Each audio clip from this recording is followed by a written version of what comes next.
Okay, so we're live and we're playing Top Secret New World Order. This is the brand new Top Secret that just came out. I got mine a couple weeks ago. Oh, look, Crystal came just on time. So stand by. It's the brand new Top Secret game just came out. Top Secret, of course, was came out in the 80s, which was one of my favorite games back then. So hopefully we'll also enjoy the new version. I'm running the White Queen, which is the module that came with the box set. So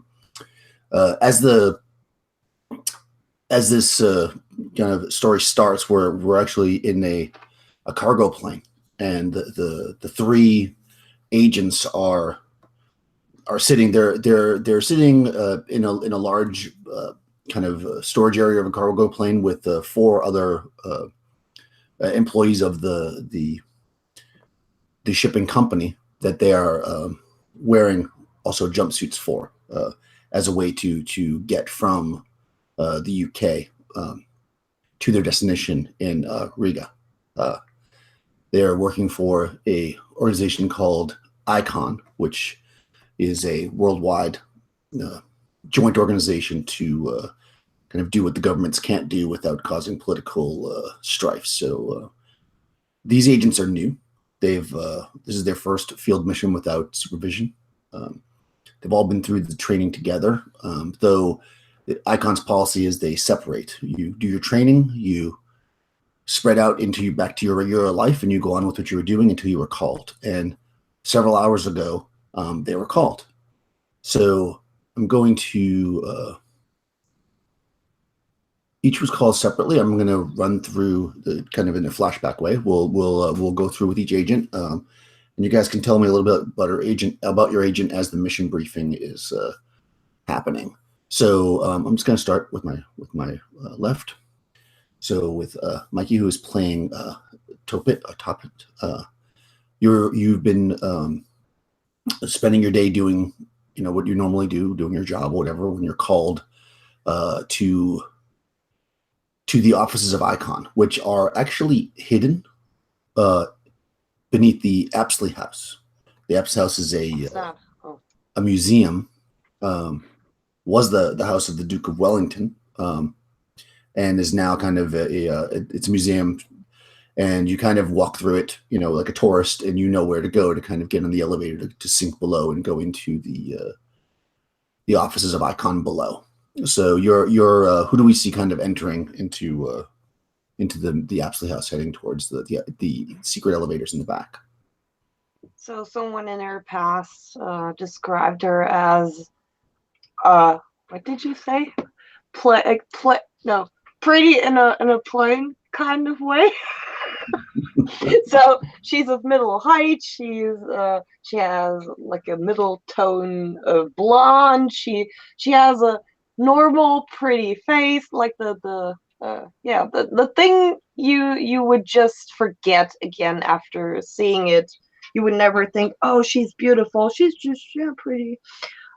She's wearing her normal clothing, I would think, or would she wear something special for going there? No, you would be dressed as you normally would be. I'd kind of like in casual clothes, like a tourist, I suppose.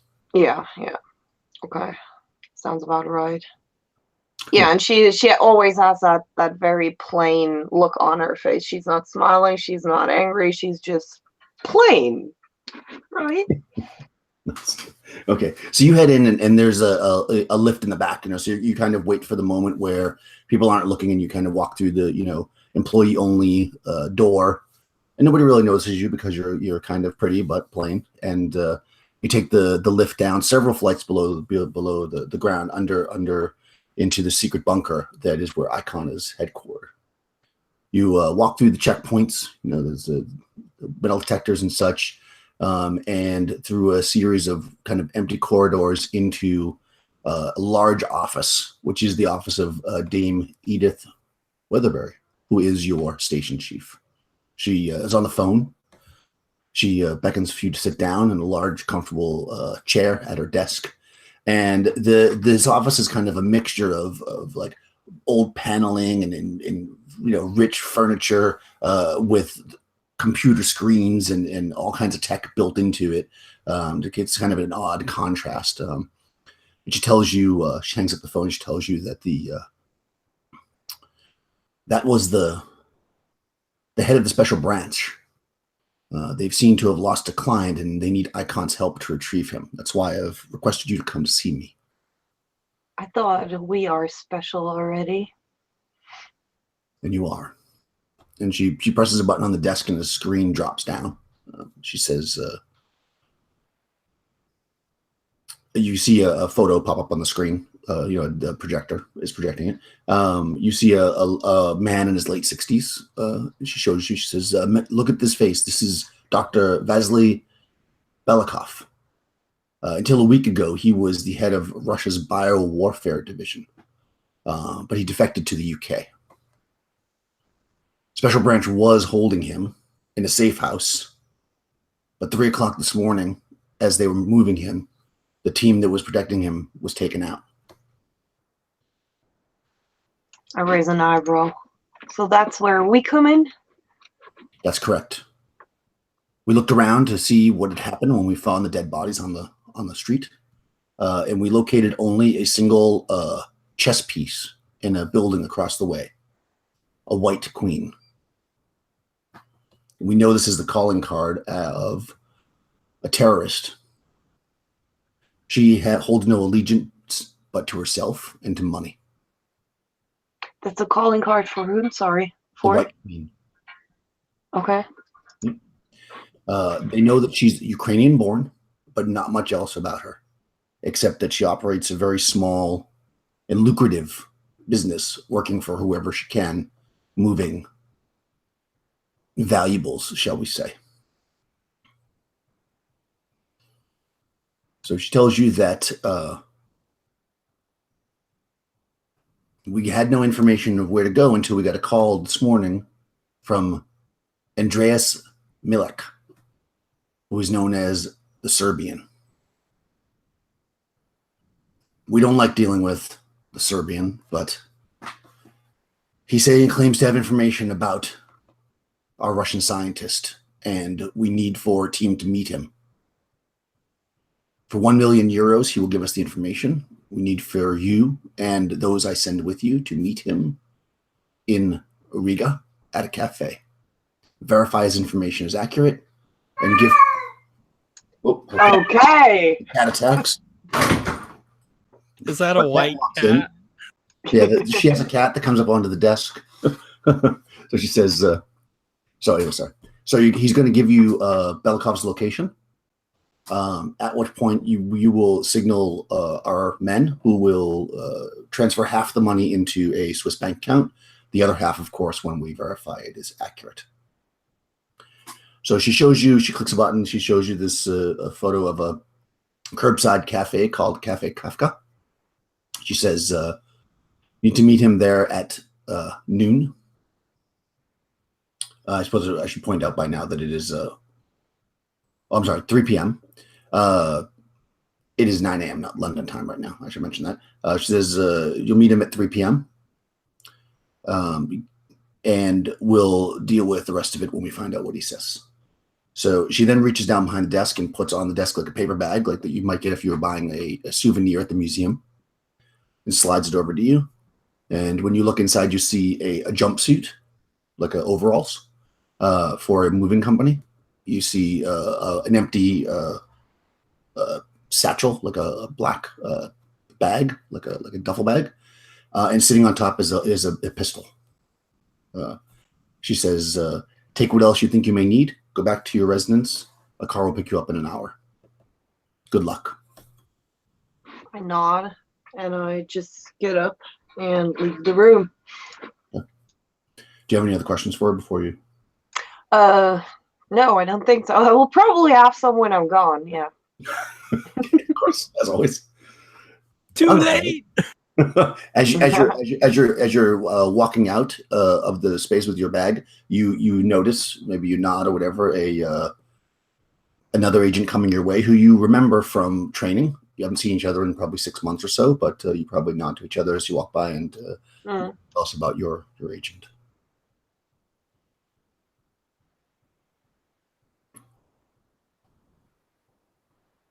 Morgan. Oh, it's me? I thought it was Crystal. I'm sorry. Yeah. You pass her in the hallway. So it's this guy he looks sort of professor-ish. He's not very tall or strong. He looks like a bookish guy, but he has a long professor type hair, and his clothing is more Salvation Army than designer. More functional and comfortable and well worn. And Nice. he heads over. Before he goes in, he pulls out his lighter, but his lighter is like this big old sort of a blowtorch lighter that you've seen before, which is like the thing that has like 3 flames, and it's like usually people use that for cigars, but he uses that on a cigarette, and he lights that, takes up a couple of puffs, and then puts it out on the door frame before going into the office. Right. Okay. Yeah. So you walk in, and the sterile hallway is no longer sterile. So yeah, you walk in and see the same thing, and she looks at you and she says, "Agent Webster, have a seat." And she essentially runs through that same information. Unless you have any other questions, you basically get the same lowdown. How do we know that Malik has the right info? He'll give you the information. You're going to have to use your instincts to determine whether or not you think he's lying. If you think he's giving you information, you're going to basically tip your waiter, get up and leave, and the money will be transferred. If he double crosses us and the information ends up being wrong, then we'll have to deal with that separately. Do we have a folder on Belikov? Not a folder, I mean, that you can take with you, obviously, but she can answer some information. She tells you that he was giving the agency information about the biotech weapon that he's been working on. And of course, the fear now is that the Russians are going to force him to, he left because he didn't want the weapon to be completed, basically. So does he have family or any? No. He has no family. Interesting. Is there anything we have leverage on Belikov or anything like that? Belikov is the hostage. Yes. No, I mean, he wants to come. Okay. I mean, he was with the UK until he got taken. Are you suggesting maybe you think he left on his own? Maybe there's some leverage on him and they made him leave. Well, being that his guards were shot dead through the head, we believe that's the reason why. Force, but we're not sure. That's a good point, though, and you should look into that. And how about this White Queen? Do we have anything on her? Not much, except for she surfaced about 5 years ago, and has since grown to be in renown, and she's never been photographed. So we only know about her kind of talk through the back channels. Nobody really knows except for, they know that she's a woman, and they know that that they believe that she's Ukraine born and trained by the Federal Security Service.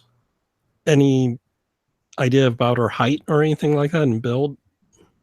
She's about average build, about 5'6". Okay. Yeah, that rules out a lot of different people.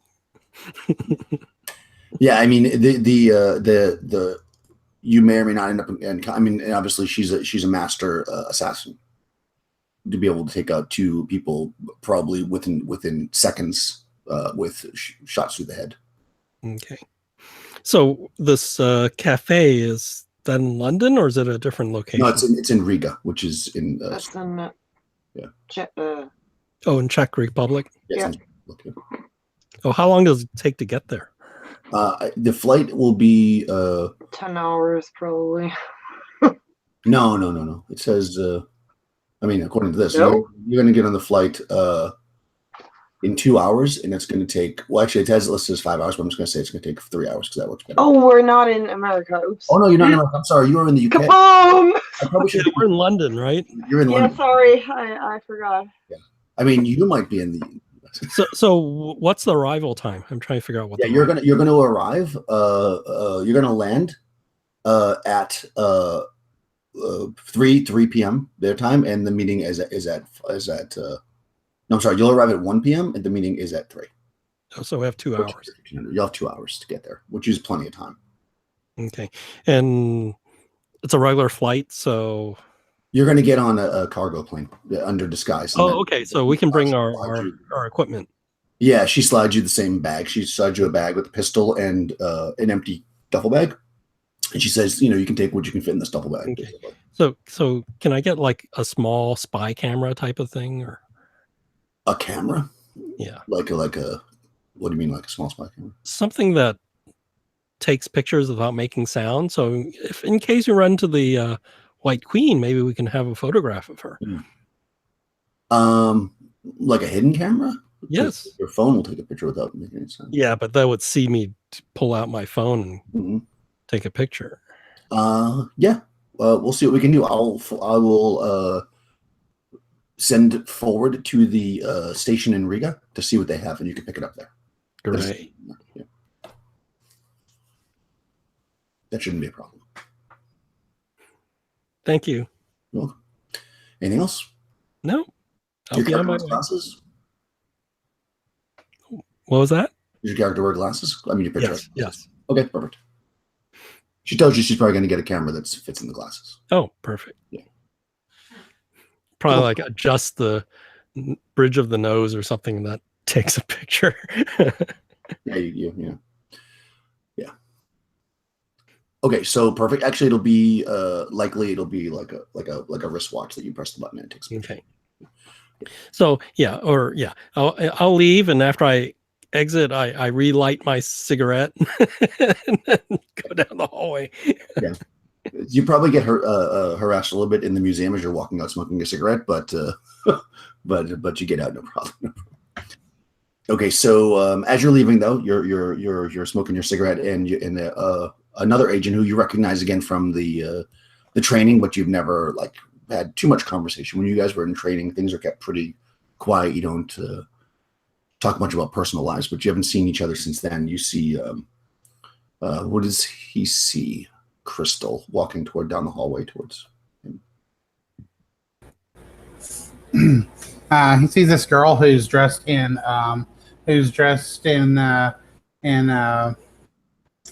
like a crap, I can't think of the design name of the shirt now, but basically what's in the picture, the flannel shirt. She also has on a pair of overalls, and her hair is done like down in pigtails on both sides, or not pigtails, but like just two braided hair strands all the way down. These overalls seem to have rather deep pockets, and then the back of her overalls hang out a pair of thick blacksmith gloves. And as she sees Rush's character, her face would kind of light up, and she kind of like gives him an ecstatic wave, and then she remembers she's supposed to be all like secret and stuff, so she quickly like puts her hand down and looks around, kind of like making sure that no one saw that. And then she'll continue towards the meeting room after that. Cool. Yeah, I mean, probably the camera saw you, but at this point you're in the hallway with noise around. So, you enter into the room as described with your boss there, and again she tells you all the same information about the Russian biochemist and all the other things. What do you have any questions for her before you take your package? Let's see. So, as far as I just want to make sure I understand. So we're gonna be meeting this guy at 3:00. Are we meeting? Is it the doctor that we're meeting? I don't know if I'd ask this in character, but I'm trying to make sure I understood what was going on. All right, let me run through. Is it the actual doctor? Russian biochemist Belikov was kidnapped. Okay. You're meeting with the Serbian, who is a kind of a spy, basically, who has information about where he might be. Okay, awesome. All right, meeting with Serbians. Got it. Okay, yeah. So no, I don't really have any questions that I can think of off the top of my head. Nothing that comes to mind Okay. other than what kind of equipment I'll be working with. Yeah, well, you can take whatever you've got as far as regular assets, remembering that you're going to be on this cargo plane. Inside this paper bag, she puts the paper bag up on the thing. There's a duffel bag, so you can take whatever can fit in the duffel bag. And also in the paper bag is a P22, which is a pistol, a Walter P22. And Yeah. set of No cards. offense, ma'am. I don't know if that's going to work. You see, I just got this new Magnum 44. And she pulls out a lightweight Desert Eagle. I think I'd rather use this if that's okay. Okay. Do you have the specs for that? Oh, never mind. Forget it. I mean, would you want to be issued it? Everybody gets issued the same weapon. However, if you tell her that you don't, she says, "Don't worry, we're sending." How about this? I can whatever I can fit in the duffel bag, right? Yeah. Can I fit an assault rifle in the duffel bag, like an M4, something like that? Yeah, they're gonna give you a weapon. She tells you. I like your enthusiasm. They're actually sending to your apartment an FMP90, which will fit the duffel bag. Okay. Which And is do I get like hollow sights on that or what? nothing? All right. Yeah, cool. FEM90. That'll work. Appreciate it. What are you asking for? Hollow sights What's that? on the gun. I Hollow don't. sights to make it easier to aim. Forget it. Just never mind. Let's just move on. Okay, is that something you can add to the top of the gun? Yes. Okay, yeah, she'll have that put on there. Okay. Yep, that'll just remind me. Just make a note of it. It'll be a D4 asset. Okay. Yep, just make a note on your sheet. You have a D. Write the sights down and write D4 next to it. Okay. Yeah, and then if it comes to play that you need to use a gun, then we'll talk about how that works. It'll basically make it easier for you to shoot things. Okay, just make a note. It's fine. All right. Cool. Just to let you know, the character sheet you sent me had like no information, so I don't know if I'm supposed to have like I like. Or there should be guns on there. All I have is like fortitude points, notes as a weapon expert. I don't think I had. Page 4. Oh, I see. Oh, okay. Never mind. Actually, I'm sorry. You don't have a. I'm sorry. I did give you a better gun. See, I knew that you'd want a better gun, and I made a note. You have a Glock 17. There you go. Oh, yay. Okay, nice. Yeah, that'll work. Okay, good. So yes, she gives you a Glock 17 instead of the P22. There we go. Okay, thank you. I think about you, Crystal. Yeah, so she does that. I'm sorry, I didn't look at your sheet. Yeah, in the bag is the Glock 17, but they're going to send to your place the FMP90, which is relatively large. Also, make a note, guys, that they're giving you 2 magazines with the pistols, and she'll give you 4 magazines with the automatic weapon. All right, nice. All right, so they're going to send that to I assume the ammo's been professionally loaded without fingerprints anywhere, right? Yeah, of course. Yeah, everything's loaded up. And you can have gloves and stuff like that if you want. You don't have to worry about that kind of stuff. You said make a note that it has a D4. Yep. For what? Yeah, just put list the site underneath it, whatever the site that you said, and then just put a D4. And when it comes down to combat, just remind me, and I'll explain that then, because there's no sense in explaining it now, because I'm going to have to explain it again then. So let's just do it. Just remind me that we're all learning the game, so when it comes to parts, we'll do it then. Okay, but yes, you definitely can get the site, and they're going to get you the camera, Webster. Okay, cool. So we have agents Maxim, Webster, and Topit.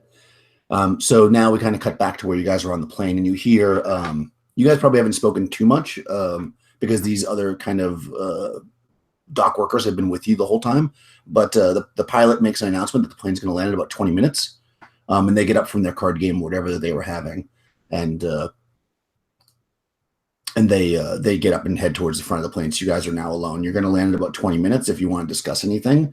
As I said, you're landing in Riga at 1300, which is 1 So o'clock. I assume we're told we're working together, or Yeah. not? Well, yeah. When you show up at the airport, like you guys kind of recognize each other. So you guys have all been. This is a perfect time. Thanks, Warren. So you guys have all been in training together. But in training, you're not allowed to say anything about your personal lives. So like all you know is each other by your code names and kind of what you remember about each other during these trainings. So as that note, and you can go first, Morgan, since you mentioned it. What did these guys really remember about you from the training? Like, is there a moment or something that really stuck out? You think that people would remember, your character? I sometimes watch Russian TV shows streamed to my phone or something, and they it's sort of weird. Like I'm watching Eastern European soap operas. Oh, interesting. Okay, cool. All right. How about Topit? What do people remember about you, maybe from the training? Absolutely nothing.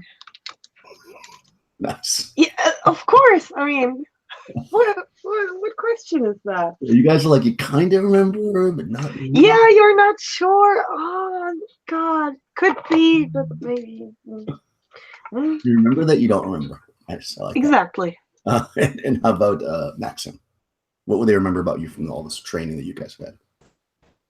Definitely her high energetic attitude, and that she was really good at shooting things. Yes, you are definitely good at shooting things. Cool. Yeah, so you've now got about 20 minutes or so. If you want to discuss anything, you're kind of alone before you land. So we know we're all on the same mission? Yes, of course. Yeah, okay. you guys know, you all show up and you kind of, do the secret sign or whatever. Yeah. You haven't really been able to discuss it because you haven't been alone. This is the first time you've been alone. So I think I want to go to the cafe Kafka early and scope it out, see who's there, who comes, who goes, and I will watch it for 2 hours before Malek shows up. Do you tell us that, or do you want to do that? No, I tell you that's okay. my Sorry. plan. Yeah.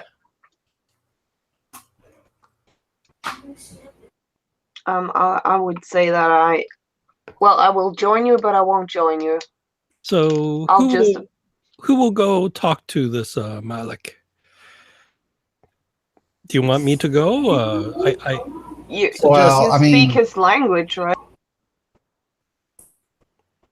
Don't you? Yeah, so I can meet him and vet his information, and I guess if I'm doing that, then you two should look to make sure we're not being watched. Yeah, I'll definitely keep an eye out for us, but I'm not so good at talking to people. People tend to kind of find me annoying. I have no idea why.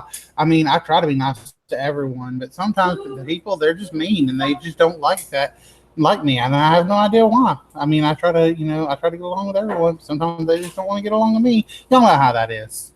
Yeah, maybe you and Tuppet sit at other table, like table next to our table, and you could watch.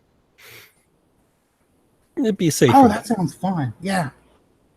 Get to watch spies talk to each other. Okay, so I put just a note. I put the little code word that you're supposed to say when in the checks. I forgot to say it. So just so I get this right, so you're going to land about 2 hours before the meeting. You want to head straight to the cafe and just see and just sit across the street or something, or? Yeah, I'm going to head to the cafe, scope out the area, see what the foot traffic is. Okay. Do you want to go to the Riga station and get the camera now, or you're going to get it after because you're more concerned about? I would actually pick up our equipment first, right? Okay, yeah, that's going to be at the Riga station, so you could probably get to the cafe like an hour early if you do that. Okay, yeah, I will do that. Okay. Do you want? Well, yeah, good. I'm sorry. I just wanted to ask quickly, out of character, for our pistols, do we have suppressors? You didn't ask for it, but when you're at the Riga station, you can ask for it, sure. Okay. So no, not yet. Yeah, if we go to the station and you bring that up, I say, yeah, maybe get a suppressor edition, flash suppressor. Yeah, they'll have that. You can get noise suppressors. That's fine. Do you also want one? Yeah, I won't put it on my pistol because it makes it too long and there's no way you can hide it. But I'll keep it with me so I can put it on if we have to, right? Yeah, you each have like a black duffel bag, so you can put whatever you want in that bag. that'll easily fit. Whatever else you threw in there, like the other stuff you list on your character, is all in this duffel bag, unless it's ridiculously large. Yeah, you can get a noise suppressor, silence, or whatever for your pistols. I'll put it in. I would hide it somewhere. I wouldn't, because that's very illegal. Yeah. So there's something European equivalent to a can of Pringles. That's where I'd stick it in. Okay, yeah, that's cool. You can do that. You shove it in some kind of thing, or wrap it up in a newspaper or something to keep it so it's not so obvious. Yeah, so again, it makes the gun, the pistol, large, so you probably aren't going to have it on there, I'm guessing, unless you have a way to hide it. Did you want to leave it on your pistol, Crystal? And if so, how do you want to do that? Sorry, Maxim. No, I'm not going to put it on my pistol for now. For now, I would just want to have it available in case I need it. But yeah, I just wanted to be able to have that just in case, just an attachable suppressor. Okay, yeah, so you head in there, and let's see. Whoever wants to can let's do a check, just because we'll see to see how fast it happens, because that's something you didn't ask for ahead of time. So you show up and they've got the camera for Webster. So you're going to ask the station people for the suppressors, and you'll definitely get them. They're going to give them to you, but like how fast and how much of a effort they make for it will have to do with your roll here. So we'll do I guess we'll do a tradecraft roll for whoever wants to do it. Can do it. One of you can do it. It's going to be one of the it's going to be a human roll. So you're going to use one of those probably. Yeah, I'm looking. Yeah, I'm looking. It would be like one of the. Wow, there's so many skills. Yeah, there are. There's got to be like a extraction of information. Interrogation. We interrogate the guy, intimidate him. Intimidation, persuasion, rapport. Yeah, that's part of interrogation. Oh, okay. So whoever who wants to. I think maximum is a D4, and that's you probably don't. Yeah. I'll try to do it. Right, 13. You're gonna roll, and I'm going to give you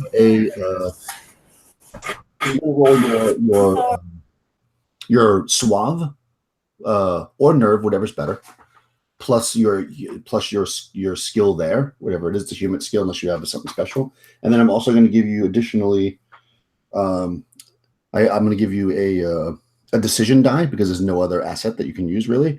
And I'll say it's going to be moderate, so I'll give you a D10. Oh, that would help, because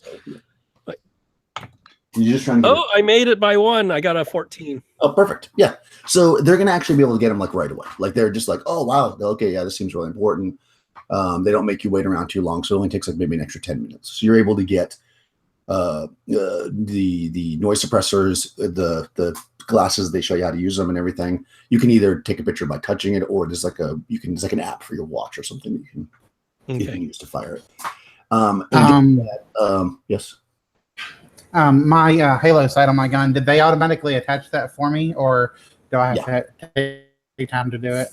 You can attach it, or they can. It's up to you. I mean, if it's big, I want to know if it's not taking extra time to do it. Yeah, you definitely can do it. I mean, that's not a big deal, I don't think. It's just something that goes on top of the gun, right? It's like a scope or something. I probably should just Google what it is, because I have no idea what this is. Yeah, it's basically just like a kind of like a rifle scope. I mean, it's okay. Yeah, just put it on top. That's it. Yeah, it just attaches in. Yep, it's not that hard. Yeah, you can put it right on there.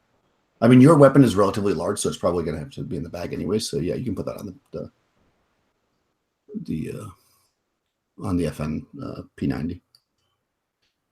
Cool. Yeah, they do that for you. Like you pick it up there, and they give you four magazines loaded and everything. And of course, you guys can dump you're wearing like overalls for this moving company. You can take those off and just wear regular clothes at this point. That all takes whatever, and you end up being able to arrive at the cafe about 50 minutes before. So at 14:10, you get there. I guess you're taking just a taxi or something. Since you didn't request in a car or anything. So now, do you want to just like sit down in the cafe and hang out, or are you going to like hang out in the street? Like, what's your plan? I want to scope out the place early. Okay. Like the surrounding shops and everything, and look for anybody suspicious or strange. Okay. Yes, you're just going to walk them down the street. Mm-hmm. Cool. Everybody's doing that? Well, let's see. Like for me, okay, so the cafe, like, is it outside that we're meeting or inside? Yeah, it's like a outside street cafe. Yeah, I mean, there's Okay, cool. there's- So is there like another place that I could sit nearby? Like maybe a, like somewhere that would also be outside, maybe not a cafe, There that might be I another wouldn't cafe. draw attention. I mean, there's like Yeah, a like- Here, hold on a second. Like a place I could get lunch, or even just like look for clothes, like a street vendor or something. Yeah, for sure. I mean, you can go down the street and there's shops. The cafe is actually on a like a corner, so it's like the two sides with tables outside with kind of covers for the rain or whatever, and summer, I guess. Yeah, I mean, across the street there's shops and stuff. This is the only really kind of like restaurant-y place that's close enough that you could see, but you could certainly walk into a shop or something and hang out there. Okay. Generally, walk Yeah. So I want to stay outside, but and like look if there's any vendors, anything like that. I'll just be pretending to try on sunglasses or whatever. But that's how I want to keep an eye on the meeting location. Is like kind of across the street, acting like another civilian of some kind. Okay, so I'm assuming that you guys aren't together.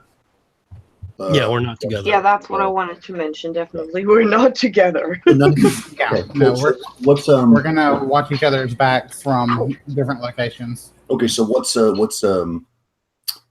Topic doing? I'm going into the cafe and I'm sitting right in the middle of it. Okay, you'll sit in the middle. Yeah, nobody notices you. Hmm? Nobody notices you. Yeah. Okay, everybody can. This is surveillance. It's a physical surveillance role. Let me see where it is. It is Intellect skill plus asset. Intellect. yeah. You don't really have an asset beyond. It's- So I'll give you a. Is it considered asset handling? It would be. That's where it is. No, it's going to be. Cold approach. Let's It's see. definitely a human int thing, right? Yeah, I would say so. Yeah, no matter what, it's that. I'm just trying to figure out what it'd be under. Because you guys might have a. I feel like it's something that. Hold on. Oh wait, there it is. Paramilitary physical surveillance. Oh, there you go. So that's under. Paramilitary, which is odd, but Okay, so it's actually under combat. But see, it says that one says tradecraft human. Okay, no, it's underneath it. Actually, it's not paramilitary. oh, it's underneath it. I see. Yeah, okay. So like physical surveillance has like dry cleaning, foot evasion, stakeout. So it's stakeout. So basically, whatever you have in that physical surveillance. So like I'm looking the sheet that I have is crystal. So Maxim's got a D4 there. So you would roll crystal. You're going to roll 3 dice. You're going to roll your human, which is a D4. You're going to roll it against your. I'm going to say specifically in this one we'll do nerve versus suave because you're not talking to anybody. So your nerve, so a D6, a D4, and then everybody will do that. So I'm looking at your sheet, but like in Morgan's case, you've got a D6 and a D6, and I think that Tuppet's probably good at this. This is your thing, I believe. Yeah, I have a D12 as my. Yeah, so, Mikey, you're going to do a D6. Oh, and you have a D12? Yeah, how come all my skills are D12? Really? No, that's not right. Oh. You must have got a weird, maybe downloaded in a weird way. No, that's not right at all. Oh. You've got that would be amazing. No, you have a D6. Let me resend it to you. Yeah, that's really weird. Yeah, So- it's a Dropbox. Maybe maybe it's screwed with it. All right, so let me. download it. Just How can I do this? I'll just send it to you as a message. Okay. or maybe Just I to go to make- your. How can I do this? Let me go to Messenger. Sorry, guys. Yeah, because you can't have all D12s. And I don't want to tell you all the numbers. That'll take forever. I'll just go to Messenger. Send it to you again. Maybe when I downloaded it, it doesn't know what to do with the. Yeah, because it's a pre-filled sheet, so it started off all D12, so it must have reset it with you. Let me just see if I can send it again. Let's see. Instead of sending it through Dropbox, I'll just Or I just open the Dropbox. Maybe I can read it there. And try that. Because you should have a well, they should all be different numbers. Yeah. okay, let me go to the Dropbox. Yeah, and I'll also try to send it to you again, just to one shots. Otherwise, I'll just screenshot each page and just send it to you that way if we have to. It won't take that long. All right, I also sent it to you in a message if you can't find it that way. But anyways, the people that do have the proper sheets, go ahead and you can roll those two dice plus a. So you don't really know what you're looking for, and you're just kind of being general. I'm going to make this hard or difficult, as they say. So you'll get a D8. Okay, just to make sure I have this right. So I roll my nerve, That's right. my humid, and also the D8. No. our what's it called?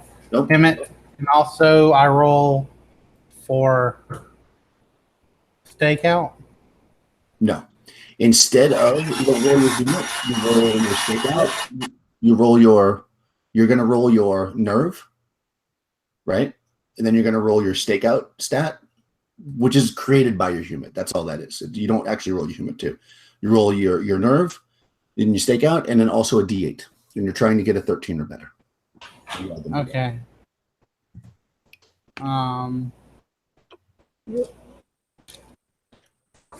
Yeah, and so for you it would be a 6, D4, and then the D8. Oh, I see. So you know what happened? Somehow it keeps on dropping back to D12 no matter what I do on the PDF. So there's something screwed up about it. Okay, I'll just screenshot. But no, I can open it up. I'm opening it up in your Dropbox, so I can read Okay, it. perfect. Okay, as long as you can see it. If not, I'll just screenshot each page for you. Okay, so it's a nerve plus. Right, so nerve plus your whatever you have in the stakeout, and then plus D8. Okay. And you're just trying to get it. 8. I got a 10. Okay, so let's see. How about I had a 9. really? Yeah. Is that even Isn't that possible? good? That's like your thing. What? You have like a D12. Yeah, but I rolled low. Okay. All right. Well, let me mock you for a second. Wow. Did anybody make it? Did you make it, Crystal? And I got an 8 pedal. Okay, perfect. Yeah. All right, so you don't see it. That doesn't mean anything happened. It just means that if something does happen, you don't see it. Yeah, you guys don't see anything. I mean, there doesn't seem to be anything super unusual. It's also really, really crowded. So there's lots of people hanging out. There's lots of kind of little deal. Because remember, this is also like right around lunchtime. So people are like having their lunch and they're drinking coffee and people are shopping and it's a nice day. Nothing really seems out of place. One thing you do notice, though, is you notice the Serbian immediately. He shows up about a half an hour early. So he comes in and he sits down at the cafe. And it's pretty obvious to you, because you also know what he looks like because you saw a picture of him. It's pretty obvious to you that he goes there a lot. Like, because he immediately, as he approaches, like the waiters like immediately flock on him and they bring him food without him asking for it. And he's having his drink. Some tea or something and waiting. And he's kind of just looking around. So he's there at about half an hour early. Do we have like a communication system or anything? I mean, you have phones. Okay. So he didn't come in with anybody. We saw him come in, right? So he came by himself. Yeah, it did not appear that he had anybody with him. That's correct. He came walking down the street. He didn't even come in a vehicle, but he came like around the corner. So like you didn't see where he came from exactly. And he just walks in. He's dressed, kind of in like nice clothes, but kind of semi-casual. It's a pretty nice day. So he kind of sits down. Like he has like a lightweight jacket on, a button-down shirt. He's got slacks on, shoes. He sits down. He's like an older guy, so, balding. So if it looks like he didn't come with anybody else, then I would walk by, look at my watch, and then say, "Oh, excuse me. Do you know what the time in Paris is?" So he says, "No, but the time in New York is 4 a.m." Oh, that's okay. I prefer London time anyway. He looks at you for a second, and then he kind of like uses his foot. He slides the chair at the table. Now, before you sit down, what's your character doing, Crystal? Like I said, I'm basically just trying to keep an eye on the cafe mostly, at some kind of vendor, just kind of looking through the clothing, just kind of like I would say I'm probably behind the clothing rack, but I have them like split open so I can like clearly see through them. You know Okay, what I'm saying? but you're And, across the like, street. yeah. Okay, and Topa, you're in the cafe actually. Yep. I'll say you're like 2 tables away. Let's say you didn't sit next to you. You're not that lucky, but he's pretty close to you. You know, he sits down. You're sitting there. You're having your drink. Nobody's really paying you any mind. Okay, sorry. So he beckons for you to sit down. Yeah, I sit down. So he says, "Ah, you got here quickly, huh?" Oh, you know, you travel, you look at the clock, and yes, things are important. Oh, I mean, it doesn't. I've seen you around, so I'm assuming that you're not based out of here. Well, this is a special mission, I guess. Interesting. So I hear you have some, like a address of a bakery that's really nice that you want to give us. That's correct. I do, actually. But who wants to talk about bakeries? You know what would be interesting? No. Maybe we should just get down to business. But not before a drink. And he like waves his hand, and the waiter comes over and gets another drink for you guys. And he kind of looks at you. He says, "So, do you think that you'll be able to handle this alone?"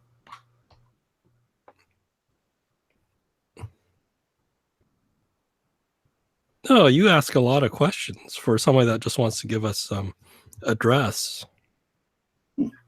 I'm just being friendly. Oh, we're here to do business, not to make friends, right? I touch my glasses, take a picture of them. He says, I push my glasses up, right? It slides down, although I push up the bridge of the nose of the glasses and take a picture of them. "All right, yeah, you do that." So you, yeah. So he says, "Well, I prefer to do business with friends, so I like to." So you think we could be friends, huh? I think so. Oh, There are many services that somebody like me can provide for you, and there are many things that perhaps our mutual friends could do for me. Well, if you give us this address to this bakery and how you found out how well this bakery, how you found this baker, it would give us confidence, and we would be grateful to pay you half now. If we find the bakery is as we think it is, we would pay you the rest. Indeed.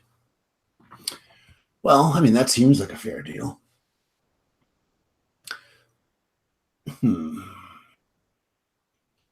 So I'll tell you.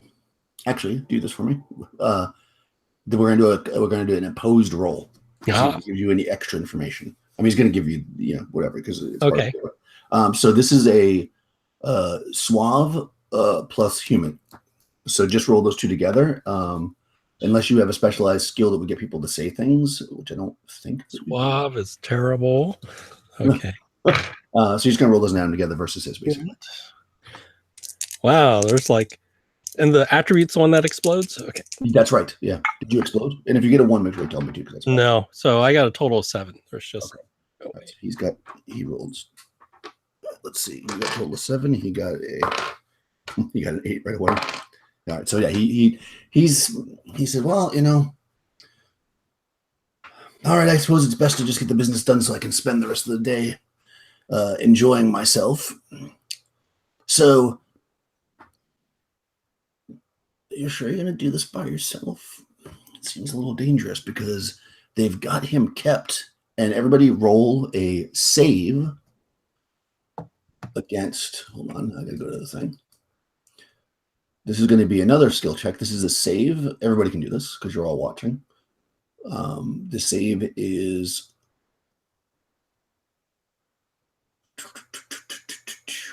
it's a perception roll, so it's an attribute save, which is page 63. Let me just quickly check what this is. Oh, the other thing is I wouldn't trust to drink or eat anything from here, so I wasn't going to eat anything. Yeah, that's cool. I would pretend to sip. It's whether or not you see what's about to happen. It's basically like a perception roll. Let's see. Attribute saves. Attribute save is made without asset or tradecraft, but bursts and blowbacks do apply. Oh, I'll give you a decision die. So you roll your attribute twice, and you're trying to get 13 again.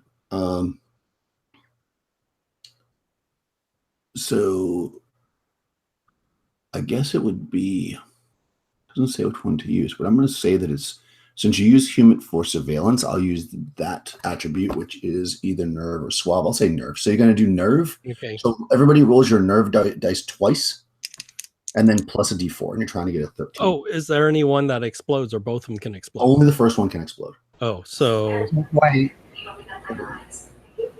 I'm sorry. It says perception is int plus signet, right? Oh, it does? So do I roll 2d4? Why does it say that? Yeah, it says on the paper where it says attribute tradecraft. It says Intellect perception is intellect plus signet plus one plus decision die.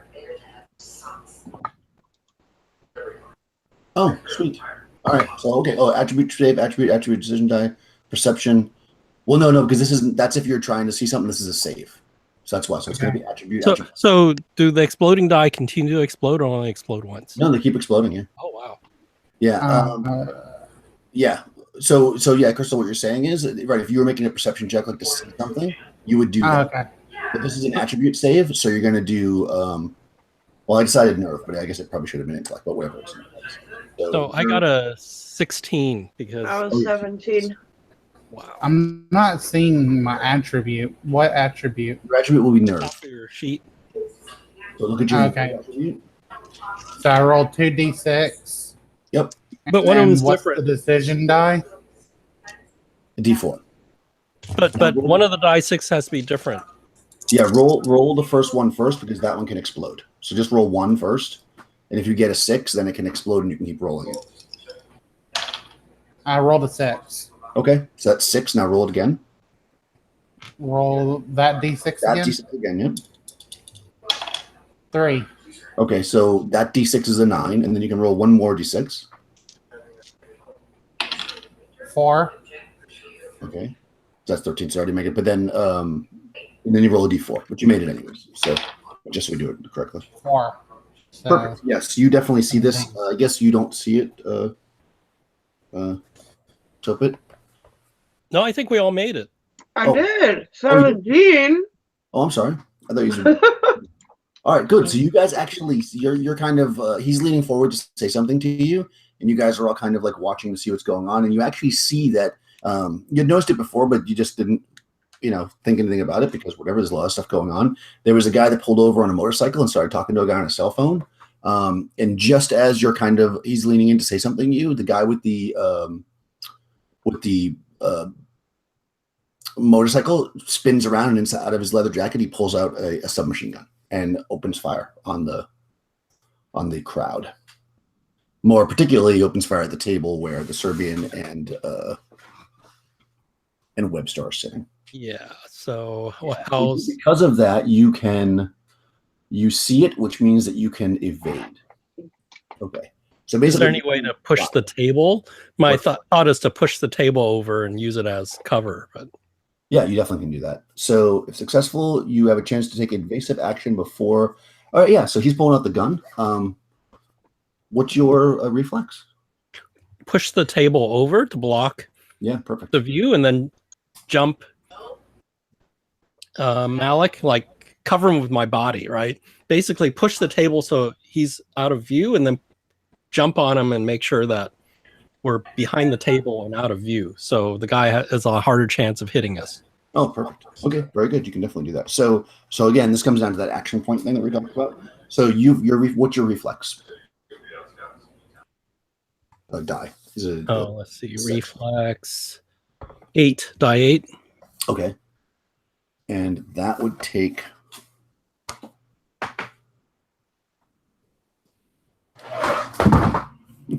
trying to decide where to look for stuff. All right, so let's see.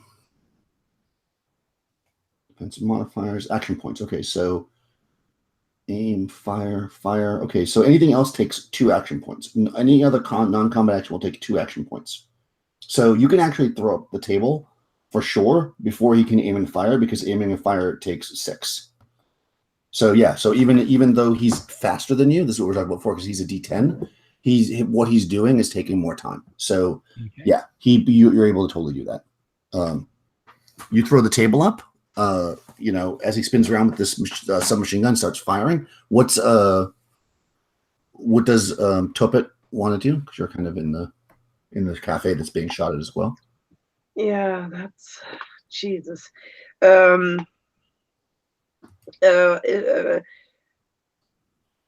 Is there what else is in between us and that motorcycle guy?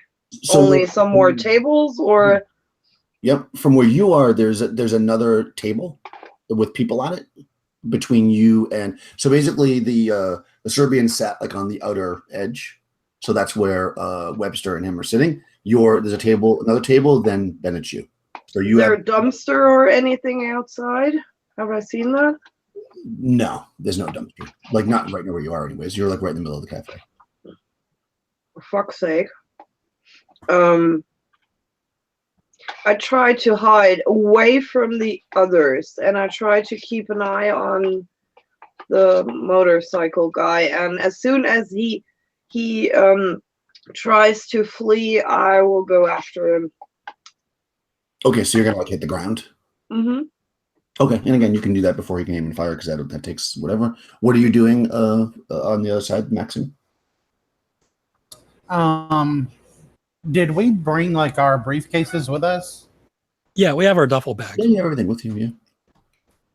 Yeah. Would I be able to pull out my FP90 and shoot at this guy's front tire? I mean, yes. If not, then I would assume.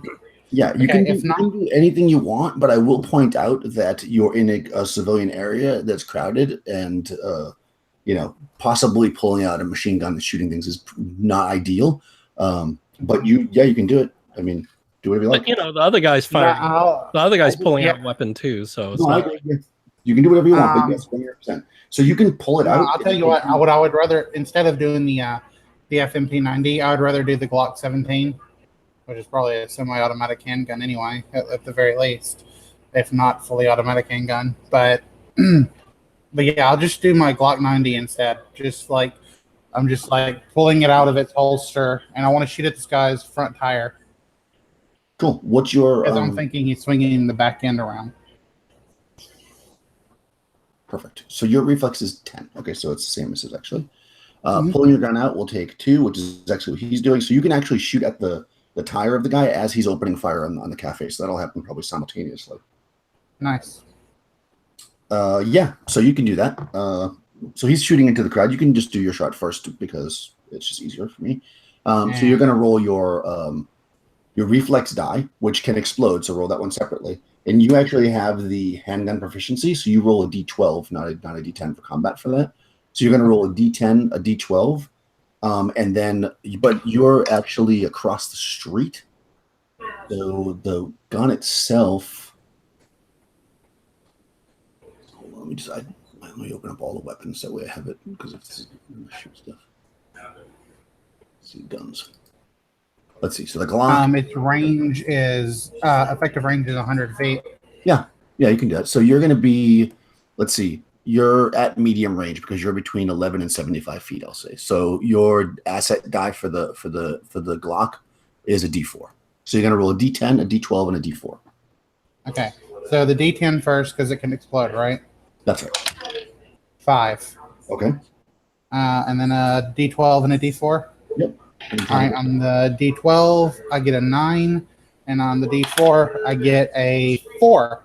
Nice. So that's a total of 18. Perfect. All right. Yeah, that definitely hits. You're going to hit the tire. You're at medium range. Yep. Yeah. Say that hits the tire and blows it out. I mean, I can't imagine a 9mm round hitting a tire would not blow it out. So we'll say that you shoot out the front tire of the motorcycle. All right, he opens fire with automatic fire into the crowded cafe. Let's see, automatic fire. Okay, so he is keeping a small arc penalty. All right, so he basically any target takes 2 dice. That's the deflex with defensive roll spending. Okay, so basically you need to defender. So people who are in the range of being shot, you're going to roll your reflex plus any defensive modifier. And since you're behind a table, I'm going to give you. I think that the bullets would go through the table, so I'll just give you concealment. So I'll give you a D10. So reflex plus a D10. Okay. Against his reflex plus combat plus weapon. So let me do that. So I got an 8. Okay. Okay, good. And actually you're supposed to be stepped down 2 dice, but it's fine. You already did. So no, that's his actually. Any target in the range, automatic fire. So he's within a small arc. That's the attack roll. Okay, so he's down 1 die on his reflex. So let me look up his skill. So his reflex is D10, so he's a D8. Okay. And he's got he has an Uzi. He's pretty close to you. I'm going to say he's long gun range, close range, less than 100 yards. So he's close. So he's going to get a D4. So a D4 plus a D8 is what he gets. And you got 8? Mm-hmm. All right, so he actually only got 4, so he does not. You don't get hit at all. Oh wow! Let me roll for behind the table for the guy to see if he gets hit. So he's got D6, reflexes D6 down, so he's got a D4, and I'm going to give him the option for the table as well, D10. Oh, okay. All right, he got a 3, so he actually gets hit. He gets plugged 1 time with the Uzi, which is pretty bad. Let me quickly roll his damage. He's at close range with an Uzi. 2d12. 2, 9, 11. So he has a decent pulse. Okay, yeah, so he's pretty hurt, actually, from this automatic fire. Noting that the motorcycle is tire shot out, this guy doesn't care. He gets on the back and they still try to take off, although that's going to be slowed down significantly. They start to take off down the street. Can I do first aid? Yes, 100%. In fact, what I'm going to roll because he's going to try to do a wheelie. He's a fucking badass. And if he does a wheelie, then he'll be able to go full speed because why not? So because he has combat driving. What's a wheelie? A wheelie is when you pull your front tire up off the thing and you just ride in the back. Oh wow! Show off. I know. Well, he's got a D12 combat driving motorcycle. What a shitbag. So I guess that's under combat, which is a D10. And I'll only give him a D4 for the thing because that's hard. Oh, man. Yeah, he does it. So he pulls a wheelie and takes off down the street with the guy in the back. Oh, you should have shot out the back tire. Okay, so that's cool. So he starts taking off down the street on the motorcycle. People are like hitting the ground. I'm gonna just see if anybody jumps on you, Crystal, because you just fired a gun into the public. No, people all just hit the ground around you. You're basically standing there with people on the ground, like frightened, as this motorcycle starts to take off down the street. What are you doing? You're doing first aid. Yeah, paramedic. I have paramedic at die 8, and then is it intellect or what? Yeah, we're paramedics at die 8. That's under what? It's just a. It's under first aid. Combat, actually. Oh, combat. So combat is reflex. Oh, okay, reflex. I guess it's under die 8. Yeah. I assume, do I have in my kit medical supplies or anything, or? Yeah, I mean, he got it. You can rip something off his. Okay, like a tablecloth, right? Yeah. I'll give you a D6 edition. Okay. Because there's stuff around, not nowhere. I got a total of 12. Okay, yeah. So it doesn't quite stop the bleeding. He says to you though, as you're doing it, he's like, we gotta get away. The police. As you're doing this. So while that's going on, what's Topit doing? There doesn't happen to be a lonely motorcycle standing nearby, right? Well, maybe. How do we discern that? Let's see. So you could I mean, it actually says it will take you. You can find one, but it'll take a few minutes to find one. But because I'm the way I am, if you want to use a fortune point, yeah, sure. What's that? So basically, a fortune point is something that you can use to. Actually, I don't know if I rolled for you how many you have. You don't know how many you have. It's something you can use to, like, if you get shot, you can say, no, I didn't get shot. You can re-roll stuff with it. And in this case, because I'm looking it up, you can use it for that. It could be useful for other things, but if you want to use it for that, I mean, more power to you. It's up to you. Oh, do I want that? No, I'd rather not be shot. Okay, that's fine. Oh, come on. Okay. All right, so you don't do that. All right, so you're looking around. You see, like, some, but they're, like, down the street a bit. So if you want to head towards them, you can get them, but it'll take a little bit. Are there is he alone, or do I see people suddenly going into the same direction, or of the motorcycle guy taking off? Yeah. No, I mean, there's two of them. There was a guy that was, like, on the street who was probably checking you guys out. The motorcycle guy pulled up next to him. They had a quick conversation, and then the motorcycle guy spun around, shot with the Uzi, handed it to the other guy who jumped on the back. They did a wheelie and pulled. Okay. Yep.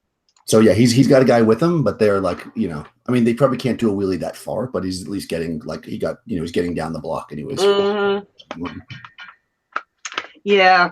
No, if I have to look for one, that he will be gone forever.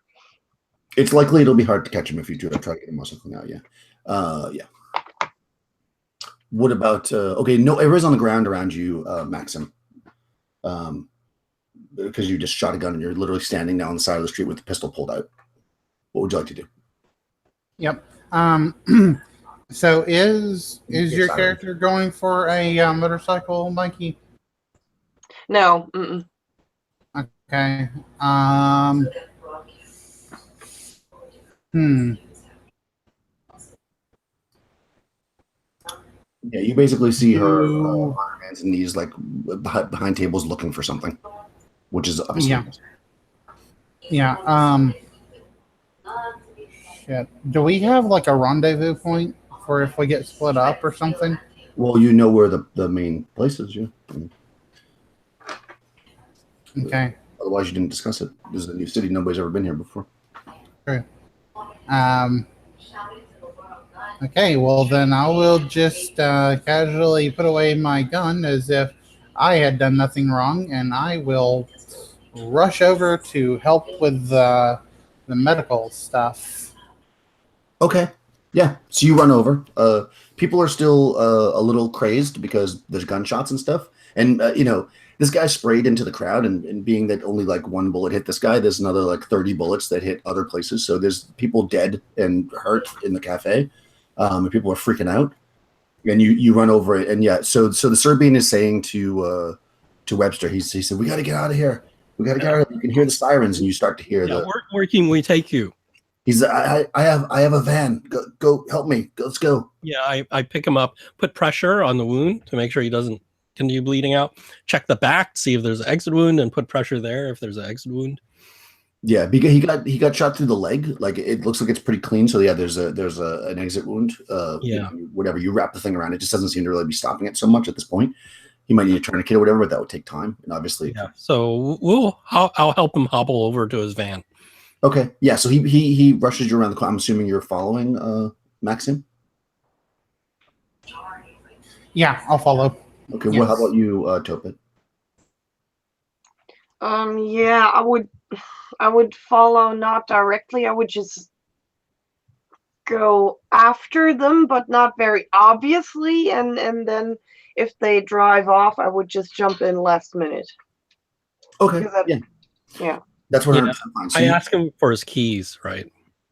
Yeah, he pulls them out and he gives them to you and he points. There's like, as you go around the corner, you go down like about half a block and across the street, there's like the kind of a, generic nondescript like black van, and he like hands you the keys and he's like, he kind of like, the side door opens up, if you open it up, and he just kind of gets in there with you guys. And I guess they're getting ready to take off. So if you want to jump in, you can do that.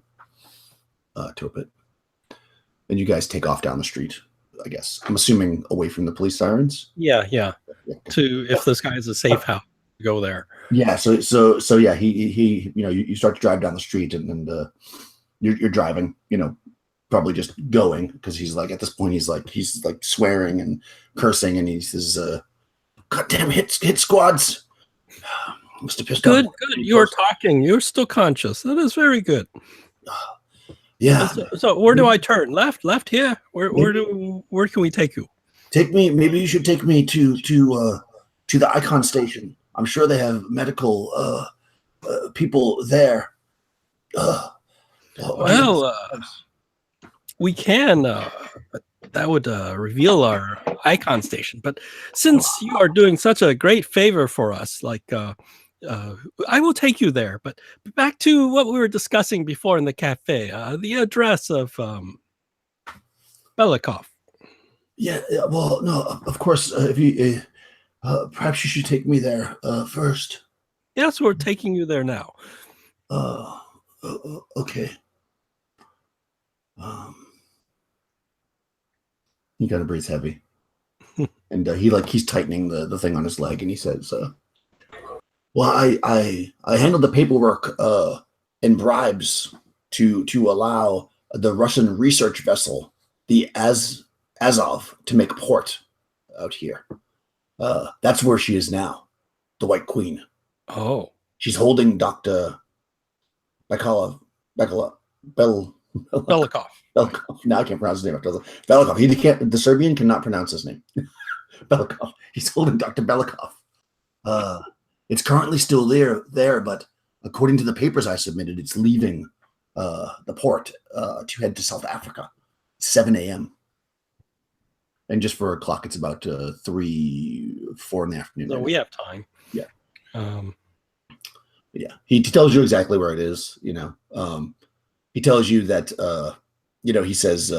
He looks at you. He says, "Perhaps you should contact your people to let them know." And you see him opening up like his bank app on his phone to make sure the money's transferred. No, the waiter got shot before he told us this. So, well, you could call the station. Well, actually, I would call the state Icon station and say we're coming in with Malik, who's hurt. He needs first aid. Okay, and they can transfer half the money when we get there. Yeah, you call the station and they say, absolutely do not bring him here. Okay, so tell us a safe house. They're like, no. Okay. We don't give no. Yeah, you don't trust him, right? Yeah, so we don't trust this guy. Ask for an address of a safe house near where we are, and we tell them where we are, and send somebody with medical knowledge.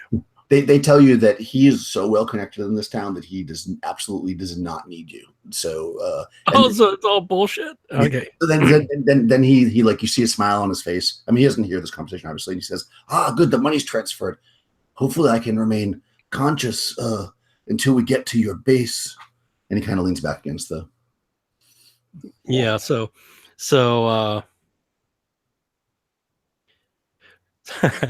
can we go by a is there something like a Rite Aid, some sort of place? Yeah, sure. Yes, of course. Like it's like a pharmacy or whatever. Yeah. I'll go there, get some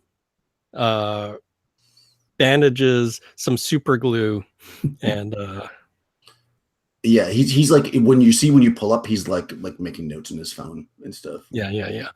So I get like the super glue and bandages and alcohol, antibiotic type of stuff and bandages and And you realize too, like when you actually like tear his pants and you start to actually do it, like it's barely like it like passed through really easily, and it's like Yeah. not even Yeah. serious. So I do the put the super glue in the wound type of thing, and Yeah, it totally clean off his leg, and then and I go, oh, it looks like you're fine. Anywhere we can drop you off. He gets a grin across his face. He says, I like you. So I'm gonna give you a little bit of information for free. Oh, Just so you should know. While the original plan was to just get passage for the ship, earlier today, my client contacted me to get passage for a helicopter to bring a team in and land on the boat and take 2 people from it at midnight. Looks like we have a double cross going on here.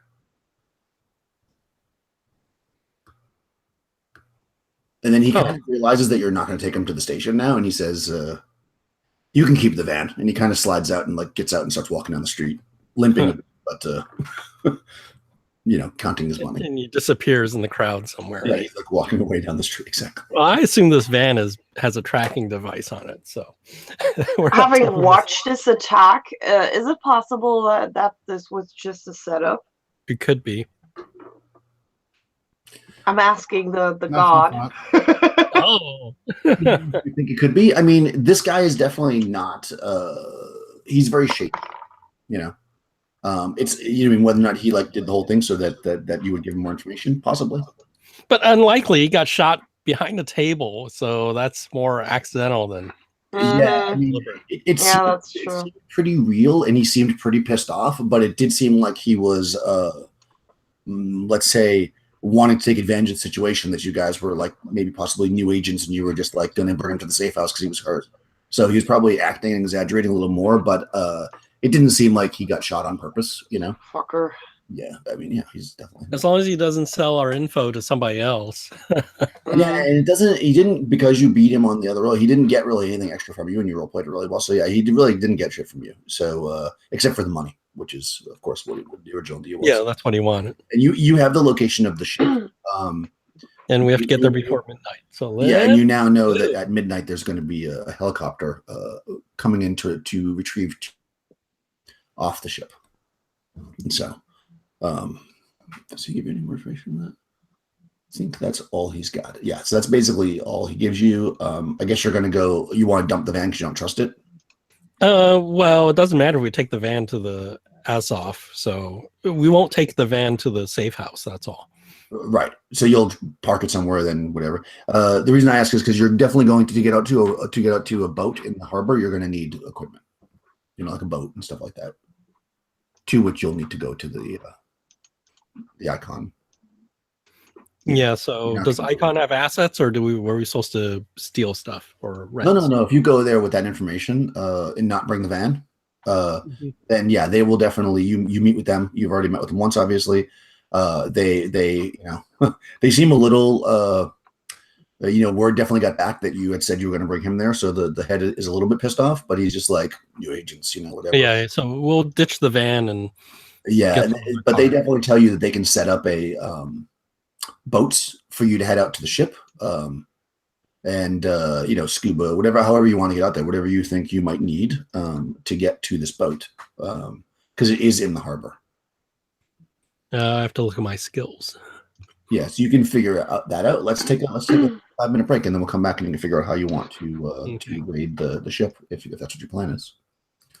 Cool. So 5 minutes. Everybody's cool. Was there any questions before we stop? 5 minutes, guys? Oh, I'm good. Okay, cool. All right, guys, 5 minutes.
So I have no scuba.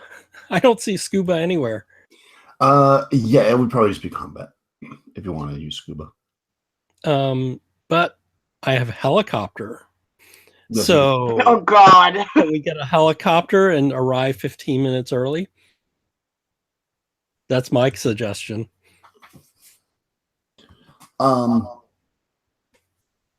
Yeah, you probably can't pull a helicopter because first of all, it's asset above your security clearance to pull. Like it's super expensive, but also because you would need to like set paper to fly in and out of the harbor. They tell you that's why he had to set it up for them. You can't just fly a helicopter. I thought that'd be great. We fly in, they get on, and then go, where to? And I'm wearing the whole helmet and everything. And they tell me, and then I take it to an icon place. Yeah, it's actually a really good plan. But they tell you, but they don't think they can get it fast enough. That would be the only problem because of where you are, you know. So that they can't pull a helicopter. They can pull a boat. They can get scuba. Mhm. I mean, they can get a helicopter, but they can't get it till later. And you know, and if you're telling them somebody's going to come at midnight, you know, unless you want to wait till the next day or something, No, pilot and fly you in. So is there with the name of the boat, can we get plans of the boat at all? Is that possible? You can get general plans of the boat. Yeah, like what kind of boat it is. Like they're generally like the floor plans. Yeah, exactly. Like I mean, it's a certain kind of boat that's, you know, there's many boats like it. So there may be changes made. It's actually it's over 40 years old. So it's a pretty old boat. It's from the Soviet Navy, so it's kind of classified. But yeah, you can get general plans for the boat. Sure. Oh, what is it? It's a research vessel. Oh, so okay. It's big. So, yeah. At least it's not a cargo ship. No, it's a research vessel. So it's basically. I guess I don't see any reason that I can't give you the map. That seems like a legitimate request. Because we would have no idea where they would hold them. So. Yeah.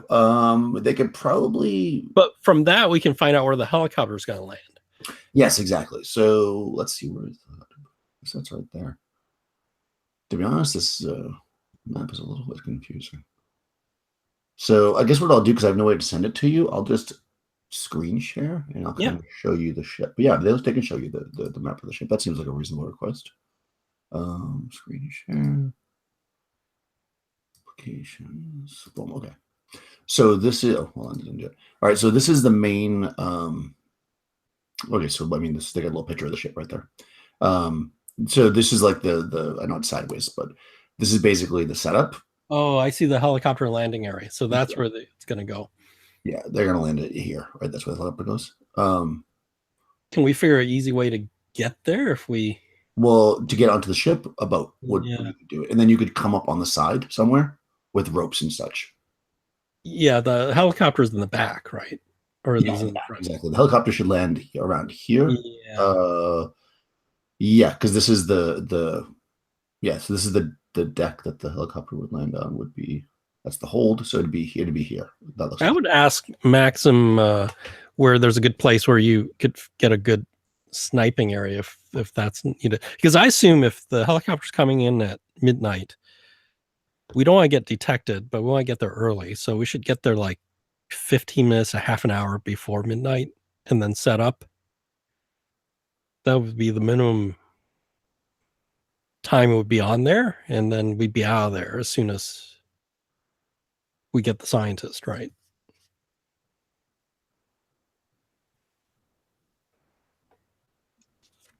Is Crystal back? Oh, maybe she's not back. Oh. I'm here. Oh. She's just not listening. You're the. Oh, I'm listening. I mean, I heard you talking about the. I heard you talking about the sniper rifle. I was actually thinking the exact same thing. I was also going to ask for a shotgun in case we have to go inside the ship because it's going to be close combat, close quarters. Yeah, but we'll never find him in the inside of the ship. I mean, I think we should best is to grab him when they head for the helicopter. Yeah. So 50 cal Beretta with black tip bullets should be fine. Yeah, and basically, if you see the White Queen, shoot the White Queen first, and don't shoot the gun out of her hand. Just to be clear, with a 50 cal Beretta with black tip lead would easily pierce steel plate. Okay. So yeah. So You're not. So if I hit a person with that, they would be gone, literally. Yeah, you're not getting that. You have the gun that you Oh, have. come on now. I know y'all got the pocket. You ain't tell me y'all ain't got that kind of tech lying around here. If y'all ain't get no 50 cal, I'll call up my Uncle Bill. It ain't no problem.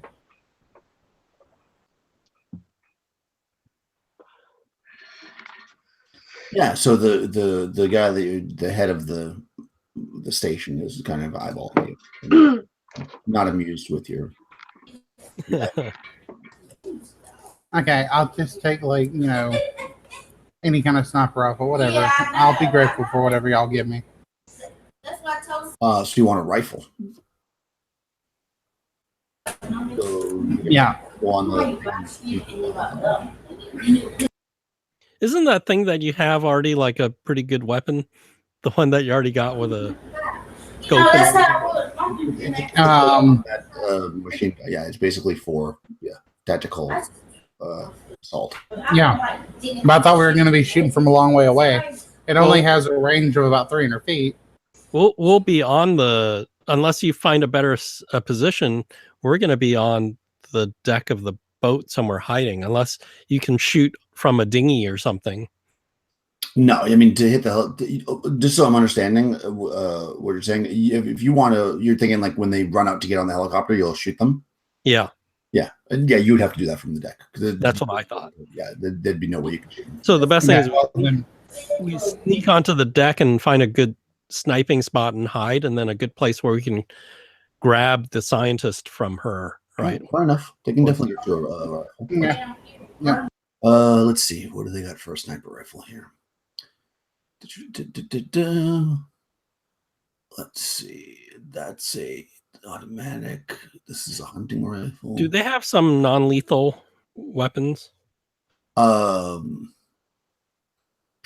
Like what? I mean, they don't really have them in the book, but if you want something non-lethal, we can make up something. Yeah, American sniper rifle, Barrett M82 sniper rifle. I'll take it. Let's see. That is way out of your league. They're not going to give you that. Let's see. Oh man, come on! Don't tease me like that. Well, I'm just looking at what they have. You're actually only allowed D4 assets because of your security clearance level. So like this, even this rifle here is probably way out of your league. But this one's a Russian sniper rifle. Let's see. That seems like the best. Actually, you know what they'll give you? They'll give you a hunting rifle. That seems like a good thing. It has 1,000 yard range. That'll be really accurate. A Remington. That seems like a way to say. I look really, really disappointed when they hand it to me. But then I smile as if it's completely okay. But inside I'm just like screaming internally. So yeah. I'm looking for a non-lethal 1,000 yard range. It's got a longer range than the Russian sniper rifle. So we're gonna be on the deck of the boat, so it's gonna be at most 100 yards, right? So yeah, the boat is exactly, which means that you'll be within 100 yards. You're going to be close range. Yeah, so you want the ones just mechanically, just so you know, like this rifle would be a D8 asset, which is pretty. Oh, good. that's good. Yeah, like your current gun's a D6, so I mean it's only a little bit better, but yeah, but it's also fatal at close range where your weapon is 2D10. Okay. Is it bolt action, or is it semi-automatic? It's a bolt action. The magazine is 4 rounds. All right, that's nice.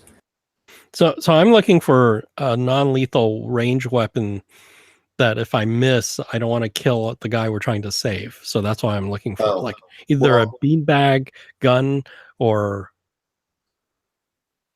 a net thing or a foam thing or a taser, but tasers don't have good range. Yeah, taser wouldn't have a long range. Yeah, they have like shotguns, right? That shoot beanbags. That's like okay. I'll take one of those. Okay, that does it. Sure. We'll wing it if this comes into play. You can get one of those. Sure, that seems reasonable. Police use them like a crowd control kind of. Yeah. That's basically it. Hurts a lot, but it won't kill you unless I get really unlucky. They don't have any shotguns in here, so I'm just gonna have to kind of wing it. I think as far as wood, because it's not gonna have a very good range, but we'll deal with it when the time comes. All right, so you I'll have take that duct tape, twist ties, whatever, oh, plastic ties, in case we run into crew members. Okay. Yeah, they can give you that. Sure. Anything else? And you want to take a boat out there? Yeah, we want something where and rope. So once we climb up, we want to set up a rappel system where we can just rappel off the boat, get back into our boat, and get out of there. Right? Yeah, and what they tell you actually is they've got a they're making arrangements with the U.S. to bring a submarine into the harbor. Oh, Which you can rendezvous with. It's blah blah.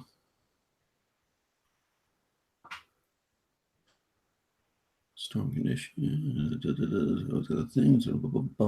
Okay, you're going at night, right? So that's not cool.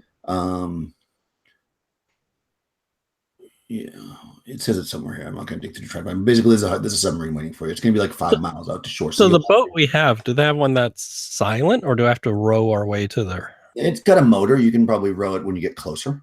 Okay. Yeah, if you want to, so you can get some oars. Yeah, it's like a small, harbor type boat. Okay. The Coast Guard might use, but small. Global Celeste research vessel. And what do we have for climbing gear to go up the side of a? Yeah, so they can give you like grappling hooks or whatever. You can throw them up the side of the. The ship's got rails on the top deck, so you can. If you want to climb to the up, you'll have to basically go like. Let's go here again. You're going to want to. That's your plan.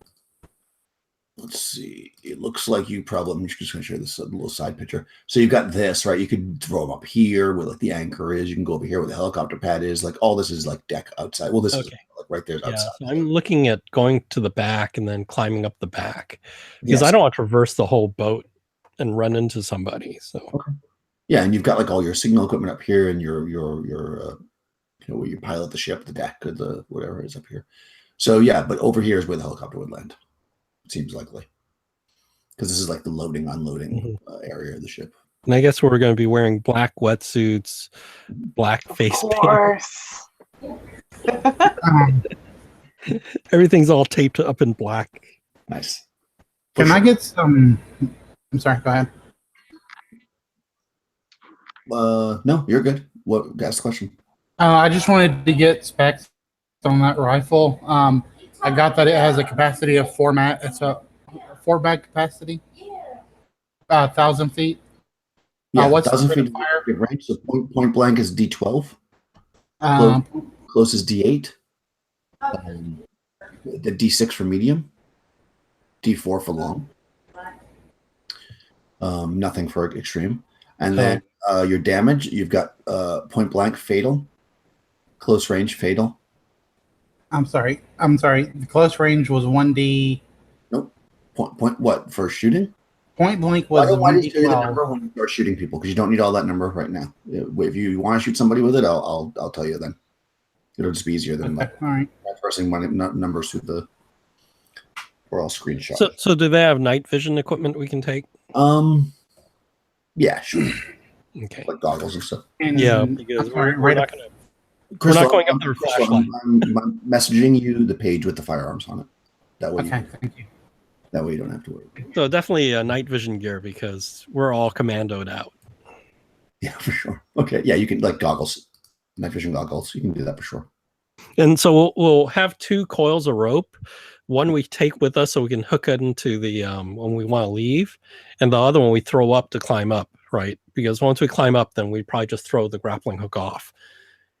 Okay. But then when we leave, we just clip the rope onto a railing, and then we can rappel out. Because okay, so you're not going to leave it there. You're gonna tie. Yeah, just once we climb up, we'll throw away the grappling hook into the water. It's just like an anchor with a rope, right? Yeah. And then we carry coils of rope with us so that if wherever we are, we can just hook it like with a carabiner somewhere, and then just throw the rope over and then go down there. So it's not like we have to go back to point A to get off the boat, right? Well, just that you go into the water. Yeah, which is fine. We have wetsuits, so. Yeah, I mean you're 5 miles away from the shore. Yeah, but we have the boat there, so we slide off Yeah, the just thing swim. into the water, swim to the boat, and then take the boat out. Yeah, exactly. That's what I mean. You'd have to go to the boat. I sent you the thing, Crystal. Yeah. But I just didn't want to say, oh, the grappling hook is here at point A, and we have to always go back to point A. That way, at least we all Yeah, have ways of getting off the boat if we had to. Fair enough. You can 100% do that. All right, so you get some rope. You've got a beanbag gun. You have your rifle, Crystal. They'll give you the magazine with 4 shots in it. Yeah, and I have my Walter PPK with the silencer too, just in case. Yeah, so you guys all have your weapons with the silencers. Are you also taking your assault weapon, Maxim?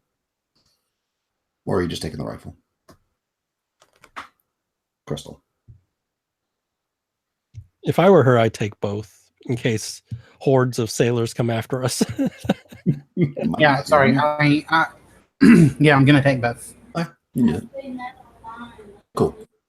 And the sight is on the assault weapon, right? Not on the rifle. Yeah, I'm assuming they did give me like a sniper scope for the rifle, though, right? I mean, the rifle's got like something built in. That's what the specs are based on. I'm going to say because it's got pretty good. Okay. Yeah. Well, I think we're ready to go. We want to go like. Okay. Well, it's 5 miles out, so it's going to take you, on a boat. It's going to take maybe like 15, 20 minutes. Yeah. So at least we want to get there 15 minutes before the helicopter is supposed to. Well, maybe 20 minutes in case it arrives early. So we'll figure out the time. Like, oh, it's midnight minus 20 minutes minus another half hour to take the boat out there, and figure out when we do the starting time. All right. So you want to leave like around 11ish. Yeah. A little bit after, based on that. Okay, cool. Yes, so you're in the place and you're getting all set up, and it's like night has fallen. It gets to be about 9 o'clock or so, and you can actually, even from inside this building, which is kind of like an office building, you can just hear the thunder cracking, and it starts to rain really, really. Oh, maybe the helicopter is not going to go. Yeah, I don't know. It's raining really bad. I guess plan B is if the helicopter doesn't show up, we have to room by room look for the guy then. Because the boat's leaving at 7 p.m. That's super dangerous, 7 a.m. though. Well, the other option is we sink the boat. Yeah, that might draw more attention than. I mean, if you tell this to the people that they're not going to give you explosives to sink the boat. Okay, because I was thinking sink the boat, then they have to evacuate, then we can grab them. Yeah, that might be a little bit tough. I will say that again, because you pulled up, you were smart to pull up plans. They do. Let me actually see. This is very specifically a research boat. Oh, it's a research boat. Is there a mini sub on this thing? No, but there are labs. Okay. So if they were working, they might. And there's also a bridge where they have to come in the ship. So as far as like searching the boat, you would know that there are labs and the bridge and stuff like that. There's also tons of cabins. They could hold them in a cabin too. So well, yeah, of course. So it's probably a bridge, cabins, or a lab. Probably not in the engine areas and things like that. Okay. Right. I mean, the boat's huge, but it's unlikely, right, exactly, that he'd be like in the engines, which is like the bottom 2 levels, or like in the hold or whatever. It's. I mean, not to say it's not a big ship. I mean, it'd still take you a long time to check it. But yeah, so it's raining pretty hard. They tell you that it may take longer, so you'll probably want to leave a little earlier. Yeah, we'll leave earlier. Okay. I'm just afraid the weather's going to be so bad the helicopter won't come. Okay. So, but you're gonna. So we'll say we'll give you like an extra. If your plan is unaltered, you'll just need to give it like an extra half an hour. Yeah, we'll do that. You want to. Helicopter. Last question: how many mags do they give me for the rifle? 1. You want more than 1? Isn't it like 1 shot? No. 4 shots should be fun, I guess. Yeah. That's what's so sad.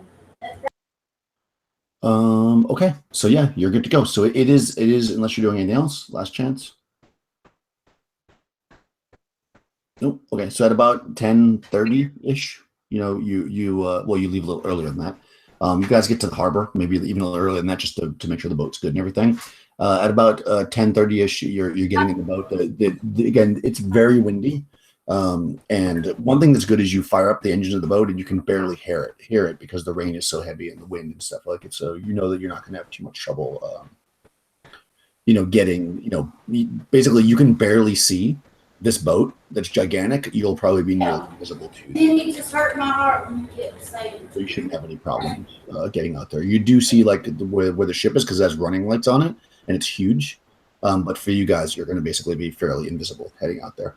Very nice. So we probably won't need to cut off the engines until we're like 5 to 10 minutes away. Then we'll row the rest of the way in, right? Yeah, if that. You might even be able to get almost all the ways up. Yeah, but we can't tell. You're the boat and you can barely hear it. Yeah. So, and this thing's like 50 feet up, so the chances of them hearing you is yeah, you definitely can get further than you thought. So you're moving slower because of the rain, but faster because you want to.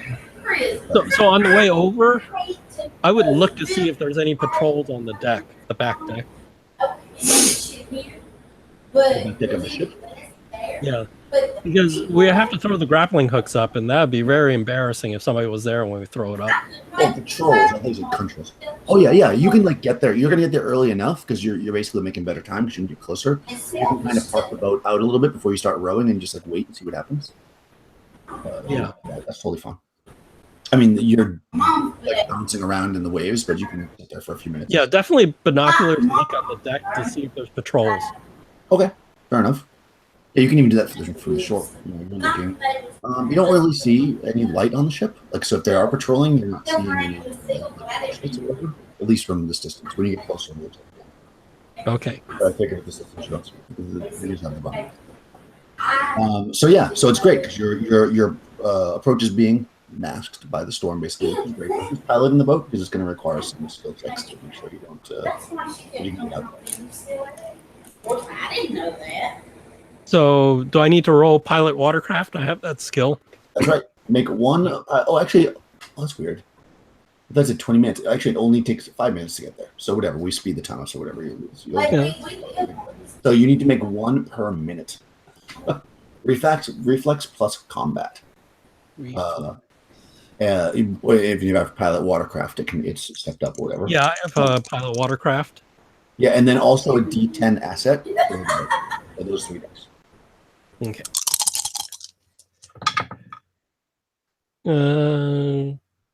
14. Okay, the first one's fine. So you travel at the first minute or so. The water is really rough. I mean, you just barely made that. So yeah, you get some water in the boat, and maybe people are feeling a little seasick, but you're cruising along without too much trouble. So check number 2. 10. Okay, so the boat capsizes. Oh, that's Yeah, nice. that's probably the worst result you possibly have gotten. Okay, so you everything that's not tied down is basically dumped out of the boat. Well, I assume everything's tied down because our gear and the thing should be tied down. Yeah, I mean you have it on your body as much as possible. Because everything should be in dry bags, right? And tied into the side of the bags. So it's not exactly so I'm gonna say everybody should make a reflex save. So do your reflex die twice, basically, and the first one can explode. To make sure you don't drop it. No, I got a 6. No, but you also get an asset die. Sorry, the decision die is going to be challenging, so another D6, which you can't make any with the D6, but so rolls reflex times 2, then a D6, or you drop something. 27. I got an 8 total. Okay, you drop something. How about Maxim? I got a 12 total. Okay, so you drop something. One random item. Let's see. How nice do I want to be? I feel like you should look. All right, so you drop something. I mean, pick something. You can pick what you want, but it should be a gun. Anyways. But something. All right. I mean, I guess. Give you a choice: night vision goggles, one of the 2 large weapons that you're carrying, your pistol, or we'll say the rope. That makes the most sense. It's things you're carrying. Both of you lose something. So. Hmm. So pick one of those things. You can pick whatever you like. I don't want to like force it upon you. One of your weapons, although you only have one weapon. No, you have two weapons, Morgan. So one of your weapons, the rope, night fishing goggles. Yeah, I'll lose the beanbag gun then. Okay. Because that's big, right? Bulky and big, so that makes sense that got lost. It makes sense. Falls off your shoulder. You're trying to swim with it. How about you, Crystal? God damn it. Yeah, I guess I'll just say I lost the sniper rifle. Okay, you lose the sniper. Okay, in the water it goes. Okay, you guys can turn the boat back over, but it's going to add a couple minutes to the trip, but it's fine. You give yourself plenty of time. So, all right, you start moving forward again. Let's do another watercraft roll. You got to make 5 total to get there. Oh, so okay.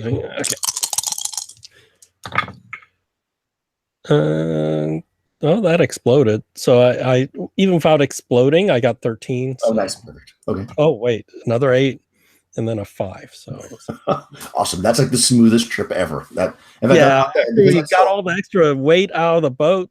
So yeah, that's like over 20. Yeah, you know, because it's so high, I'll count that as 2. So you only need to make 1 more. Okay.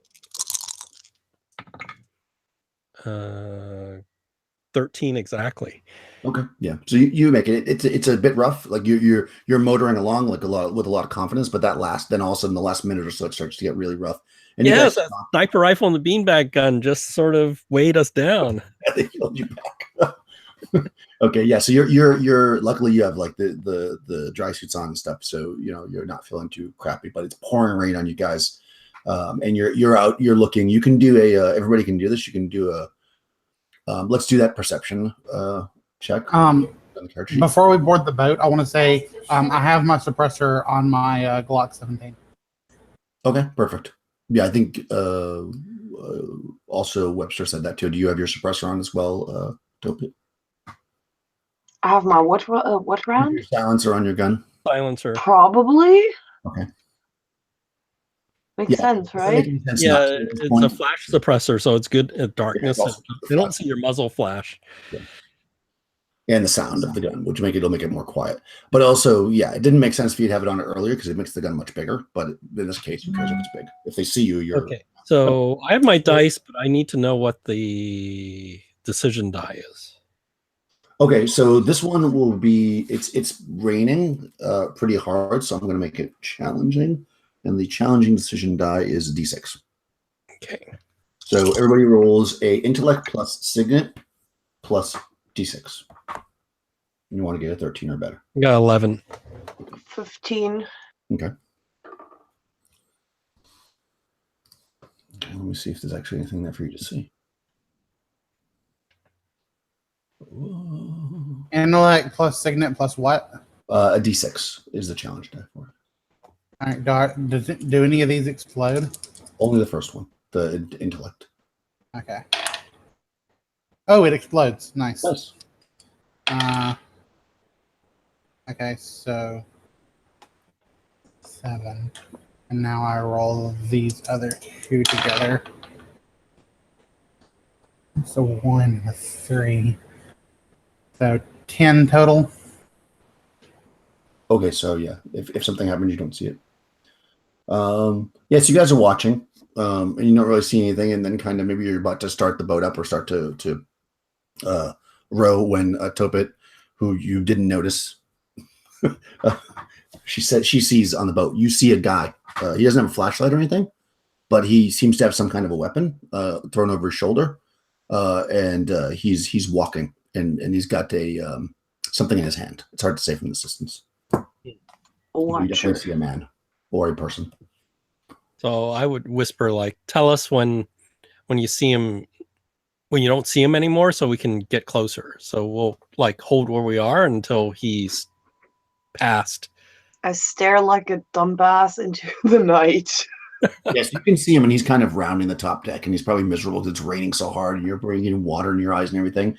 Go ahead and make that check again. Okay. I guess everybody can because you're all kind of looking. 15 again. I still don't see anything. 10. Maxim.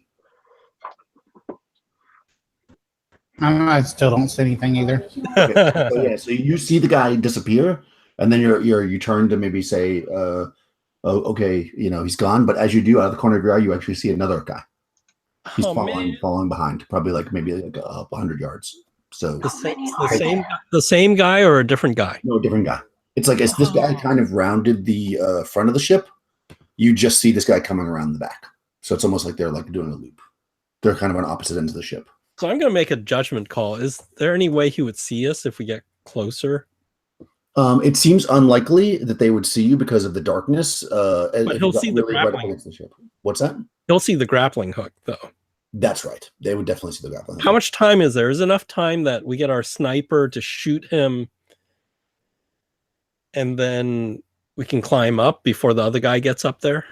What sniper? You. You. Probably. I mean, I'm pretty sure we're more than 300 feet away. I don't have the Remington anymore. No. We're closer than 300 feet, probably. Well, remember that a ship is about 150 or 200 feet tall, and they're at the top of it, which means you're out a bit from it. If you get close to where you could throw a grappling hook, you can't see the people on top. Yeah. So And then you have to shoot And them, I don't have then it- throw through the shitty weather, then climb up. So you think it's incredibly unlikely you'd be able to do that. If anything, Yeah, I mean, you could get close to not the to ship, mention I don't. then do it. Not to mention I don't have a suppressor on my FMP90, so it would be the full range of audio of audible. It would alert the whole ship probably. So I mean, no. So the other option is instead of the grappling hook, there must be like a gangplank area that's closer to the water. Can we get close to that and climb up? I mean, maybe we could just get further to the back of the ship. That is the back of the ship. That's the problem. They're They're making rounds, basically. there's two of them making rounds. Yeah. And essentially what you're getting from it, and maybe you wait a few minutes, well, you're not gonna wait that long because you're waiting for the helicopter to come. But it seems like when one's at one end of the ship, the other one's at the other end. Yeah. Right. So you got the question is, how much time before the other guy finds the other dead body? So exactly. That would be that. I think that's really the question, right? So let me look. It is a research vessel. It does have a. I mean, the back of the ship is like lower than the front of the ship, so you could climb up faster. But okay. there's no like really low. I mean, the very, very back is the lowest part, but it has a crank. Okay. It's not really like a flat. Yeah. Okay. So And that is like there up to on go the up. side, like where because it's not a passenger ship, so it doesn't have like a cruise ship where Okay. like doors on the side. It doesn't really have that. So there's no way we can actually shoot him and climb up there before the other guy gets to. It seems incredibly unlikely. Okay. It would be So- realistic, or you think, or more of a chance, and this isn't 100%, to like try to climb up and then shoot him from like, jump over the edge and shoot him, and then Yeah. but that, And then but wait then for the you other might see guy. him climbing up. So it's like that would be the thing. Yeah. Is there any lightning or thunder going on too? Yeah, it's thunder and lightning. And it's pouring rain. Oh, so at least the thunder will cover a gunshot if we can time it. But that's so hard. You don't know when the lightning's going to strike. But well, the flashes and then the sound, right? So can we sort of time that? Like there's the flash and then we shoot the guy when the thunder comes. I mean, yeah, if he's we exactly get up- it's close enough to you when that happens, sure. Yeah. Okay. If we get up to the ship and we can hit them with our Glock, like, well, you have a P-22, but I mean, I have a suppressed Glock. I mean, if I can get up far enough to hit them with a suppressed Glock, the rain and everything is going to mask the sound you're of the right. suppressed weapon. So let's climb up then. Let's do that. We'll pull up to the side, the back, as close as possible, and then we'll climb up. Okay, yeah, you're gonna climb the back. So really, the question becomes whether or not he's going to see the grappling hook before he doesn't. I mean, that's really what it comes down to. But Well, you'll time it as best you can to. You'll wait till the first guy goes by, then it takes time for the other guy to walk before he's going to have a chance of seeing you. Because the thing is, we should have somebody on the range is too far. I was just thinking if he sees the grappling hook, he'll probably look over the side, and that's when you shoot him in the head. Nice. Maybe. That would be the classic like Mook bad guy thing to do. Yeah. Like, what's this? Look over. Why is there a grappling hook here? It couldn't be dangerous. Why would I look over the side? Okay, sorry. So let me see. Yeah. So you can climb up by the crane. That seems like it makes the most sense. It's in the back. Okay. That's the easiest place to come up and give yourself, and then it'll actually put you slightly above where the deck is, where he would be. That's the most hidden place, so that'll be your best option since you've seen the Oh plan. my god, there's so many skills. You can't find anything on here. It's Yeah, crazy. I mean, I think I know that's. I think the hardest part is trying to figure out where the skills are until you get used to it. I think that would just be, that might just be a straight up ability. Like, This is so weird. There's all these skills, and then it becomes a straight up ability. You're like, yeah, I mean, or it might be. Oh, actually, you've got. wall climbing. There it is. Climbing. Oh, there you go. Okay. It's a tradecraft combat. Yeah. There's also. I thought there was one that was like. I was gonna say it could also be under, like, if it wasn't anywhere, I was gonna put it under like guerrilla tactics or something. But I found it was climbing. Climbing. There's all different types of climbing. Yeah. Like a bazillion types of climbing. All right. So everybody can climb. You're all gonna try to climb up. Yeah. Yeah, if they don't mind, I would actually like to go ahead of them. Yes. I would actually like to go first because I have my Glock Is 17. Do it. the grappling hook an asset?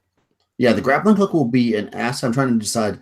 The grappling hook's only a D4 asset, and the decision die would be a D6 for challenging. So it's actually better to go with the decision die. So Okay. even though you're using the grappling hook, I'll give you D6 for it. So you'll get a D6 plus whatever. What was that? You said combat? Yeah, it's under climbing. It's combat. Oh, wall climbing right there. Climbing, tradecraft, mountaineering, parkour, rappelling. Yeah. So roll your. I roll a D10. Yep. Right. Yep. Then remember the reflex one can explode. So roll that Okay. one. All right. So I roll that. I roll a 7. Good. Now roll your climbing, which is whatever your combat skill is, unless you. Okay. Wait.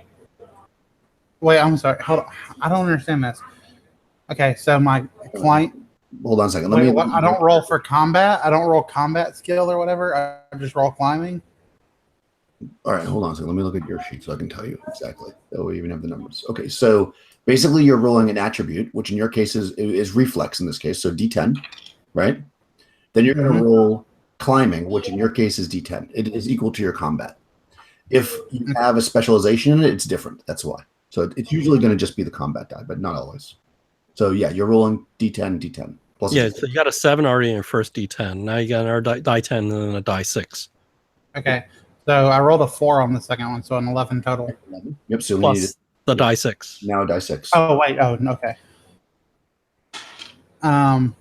3 on that, so I got a total of 14. Perfect. Yay, you made it. Climb right up. That's perfect. I didn't. Okay. All right, so you fall back down at the boat and you're going to just take some damage. And Oh, can I spend a fortune? Sure. I'll spend a fortune to You can retry. spend a fortune to re-roll it, yeah. You can You re-roll it. waste it. Oh god, now I rolled an 8. This really sucks. Okay, so you're going to fall then. All right. That's a 9. Oh, geez. Actually, you take 6 points of damage. That's a pretty serious fall. You probably hit the side of the boat and fall in the water. And then you climb back out, assuming. Oh, you're not dead. 6? That's like one whole row. Yeah, it is. That's non. It heals fast. I'll quickly check it while we're doing this, but it heals like every, like, I don't know, 10 minutes, 20 minutes. So it's going to be healing back quickly. It's not like if you get shot, it's not. it takes time to heal. Okay. So yeah, but if you if it was like a lot longer time, I would spend another fortune point. Exactly. Let me quickly check it while Topit does her roll while we're checking it. I have 16. Nice. You made it up Yes. Right up. You see him fall past you. Yeah, I'm not there. surprised. Right to the boat again. Or into the water. Probably into the Yeah, you water. probably hit the side and then fall. Oh, it was painful. Okay, so let me just quickly check the healing so you can make that call. The other thing you could do, if you don't want to use another fortune, but you can do that, is you can also, this might become relevant later. I forgot to tell you guys about it. You can also spend an asset. So if you're ever in a situation where you don't have fortune or you can like lose an asset to save yourself. Like you could be like, Oh, okay. I'm starting to fall, so I let go of my blah, blah, blah, and I drop it, and then I'm able to. So you can do that. Oh, I see. But then you get to add the asset die. So that's probably not worth it for you. It wouldn't be. But if you're ever in that situation, you can do that. That's kind of fun. I see. But let me just quickly check on the combat. Healing.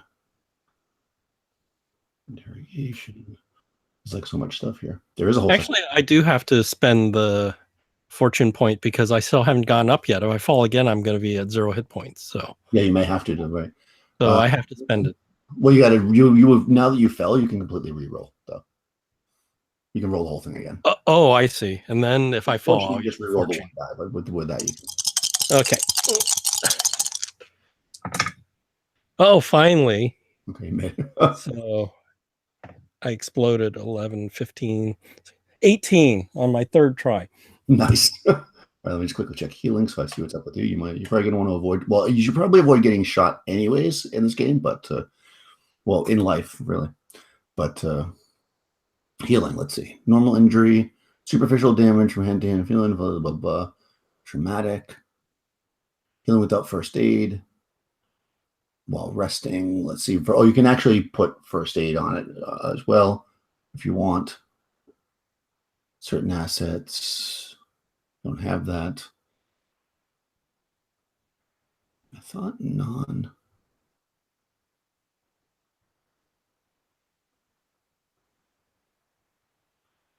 Huh. I guess not.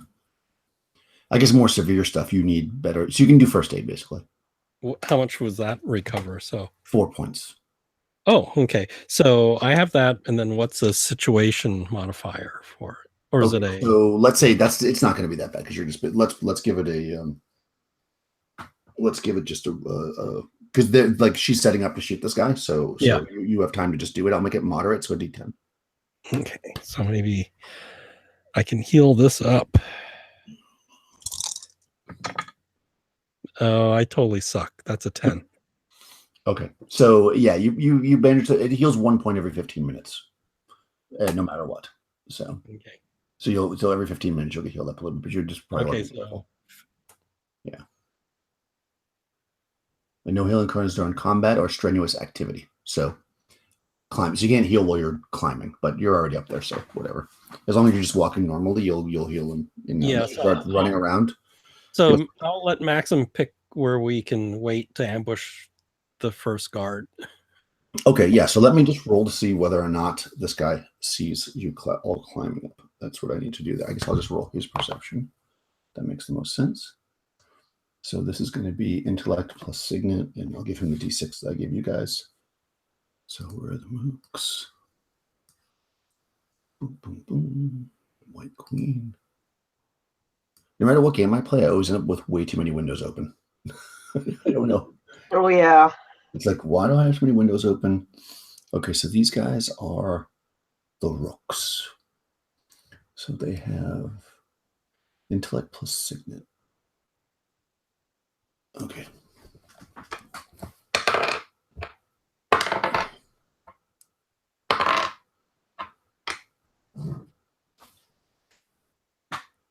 Oh no, that's exactly 13. Okay, so right. So as probably as you're maybe you turn around to or whatever. I'll say when Maxim comes up, that's more likely when it would happen. Maybe that's why you fell.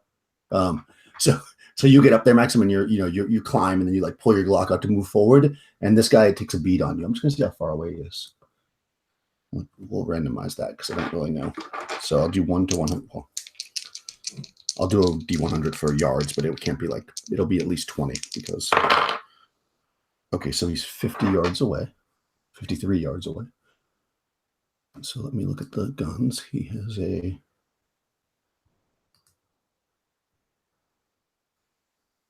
Assets. Oh, he has the same thing you do. FNP 90.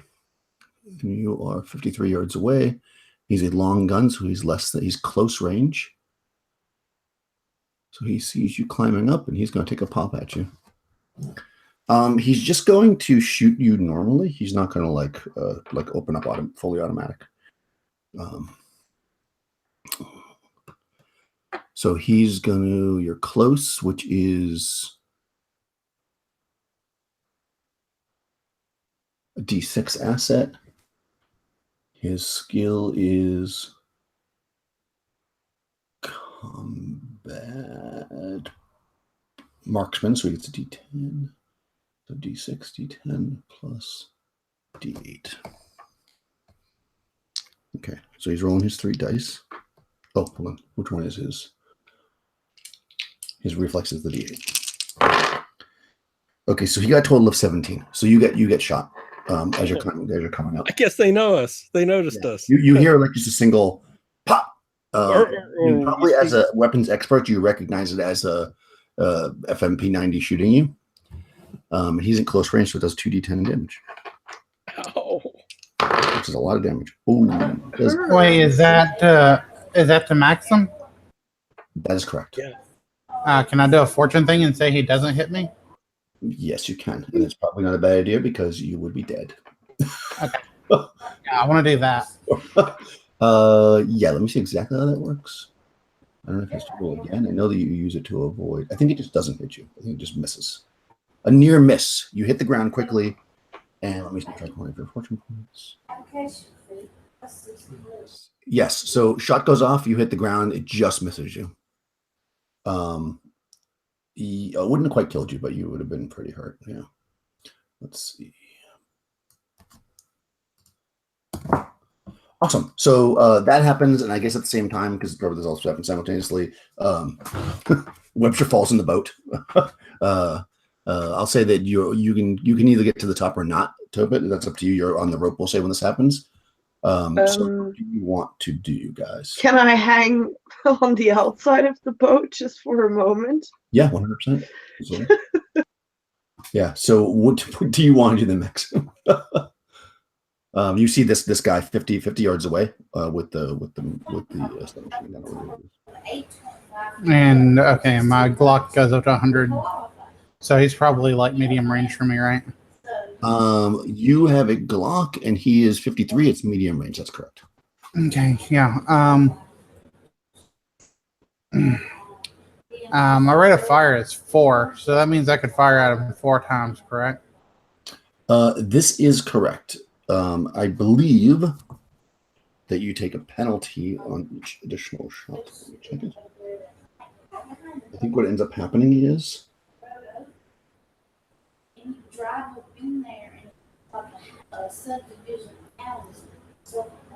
also you have to have enough action points. So you do actually. I think you have a lot of action points. You are a D10 reflex. So to aim and fire is they're using a handgun. So aim and fire a handgun is 8, and to fire without adjusting aim because you're shooting the same person is 2. So you have 10 action points. So you can only shoot even though the gun is capable of shooting that many shots, you can shoot twice. Yeah. Okay. So yeah, I'll attempt to put 2 in his chest. Okay, so hold on 1 second. Let me check his reflexes and stuff to see who goes first. Because he is already aimed at you because you're standing there. So he might actually go first because he doesn't have to aim first. Where are you, Mook?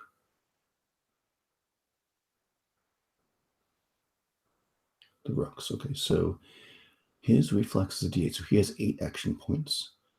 And he's not aiming, so he's firing without adjusting aim. So he's actually going to be able to shoot you. Actually, he can actually let off 4 shots before you can even shoot. So he's going to go first. The question is, should he go? He's not going to go full auto still. He's just going to shoot at you. He's going to do a... Actually, maybe he'll do a 3-round burst. See how that works. 3-round burst.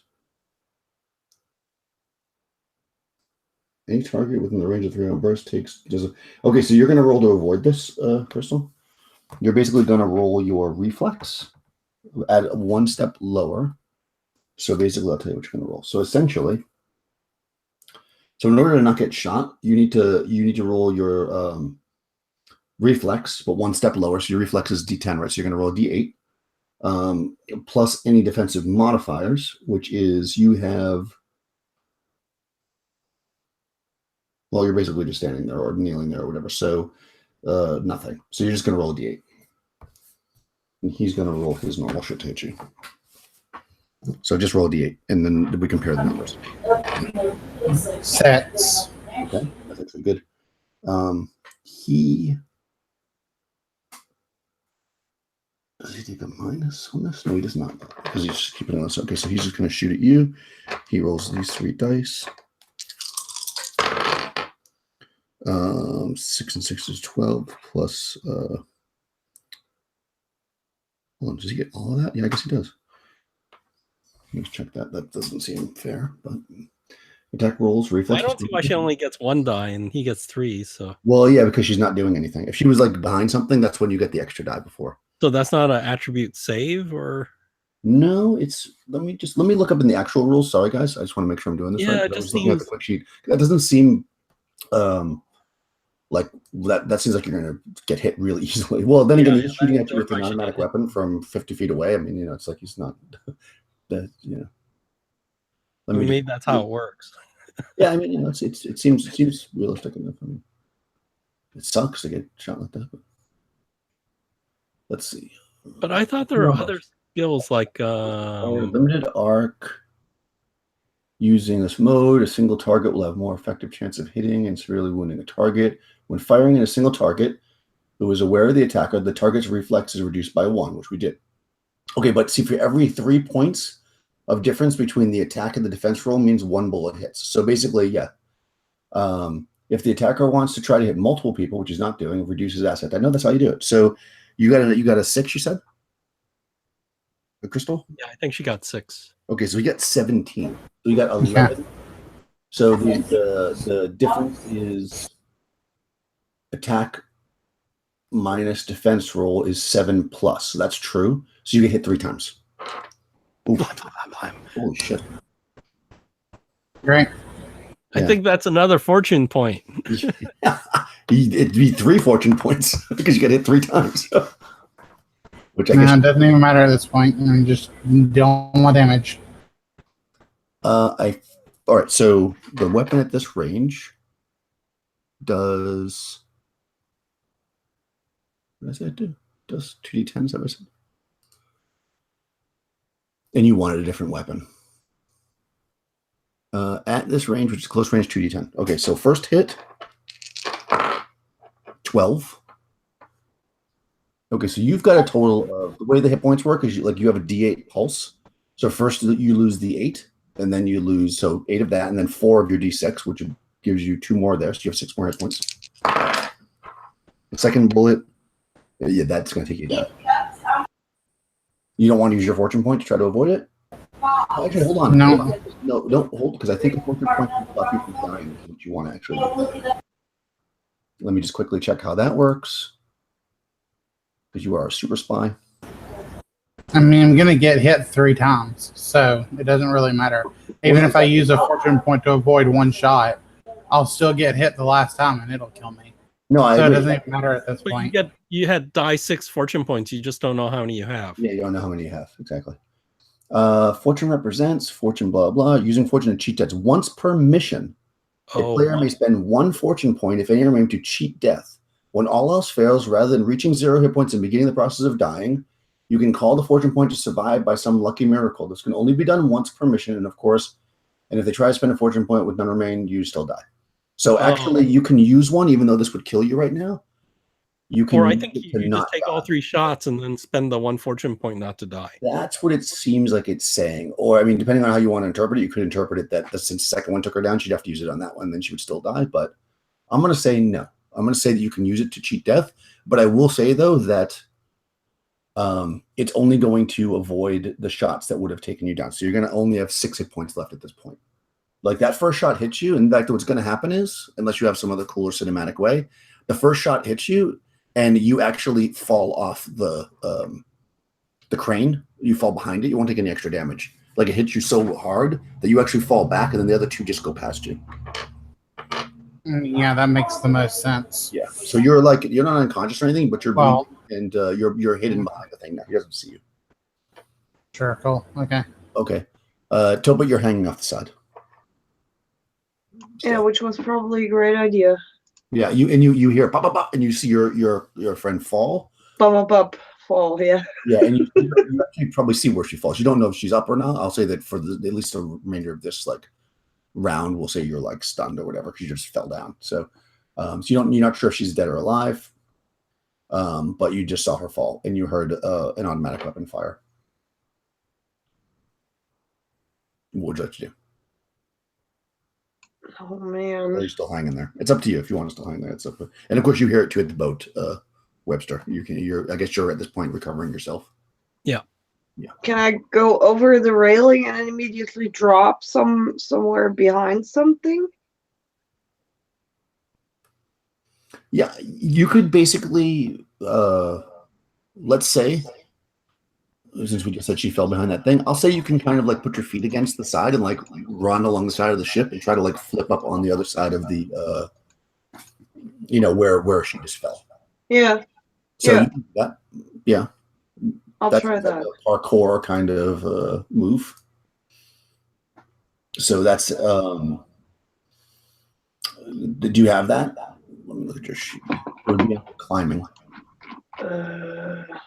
Or, I mean, you have it, but do you have what's your die in it, basically? Wow. It's on the first column. It's the fourth box down. Oh, D6. Oh, nice. Okay. It's So not do very good. your reflex plus a d6, and then I'm going to call this challenging, so another d6. You usually get a 13. And you need a 13. Okay. This is gonna be hard. Yeah, 3d6, and you got to get a 13. So it's only a little bit better than average. Well, only a 6. Yeah, that's what happens to me too. Well, All right, so you You're just do it, basically. don't laugh. You take like 3 steps, unless you want to use a fortune point to reroll something. Yeah, let's do that. All right, nice.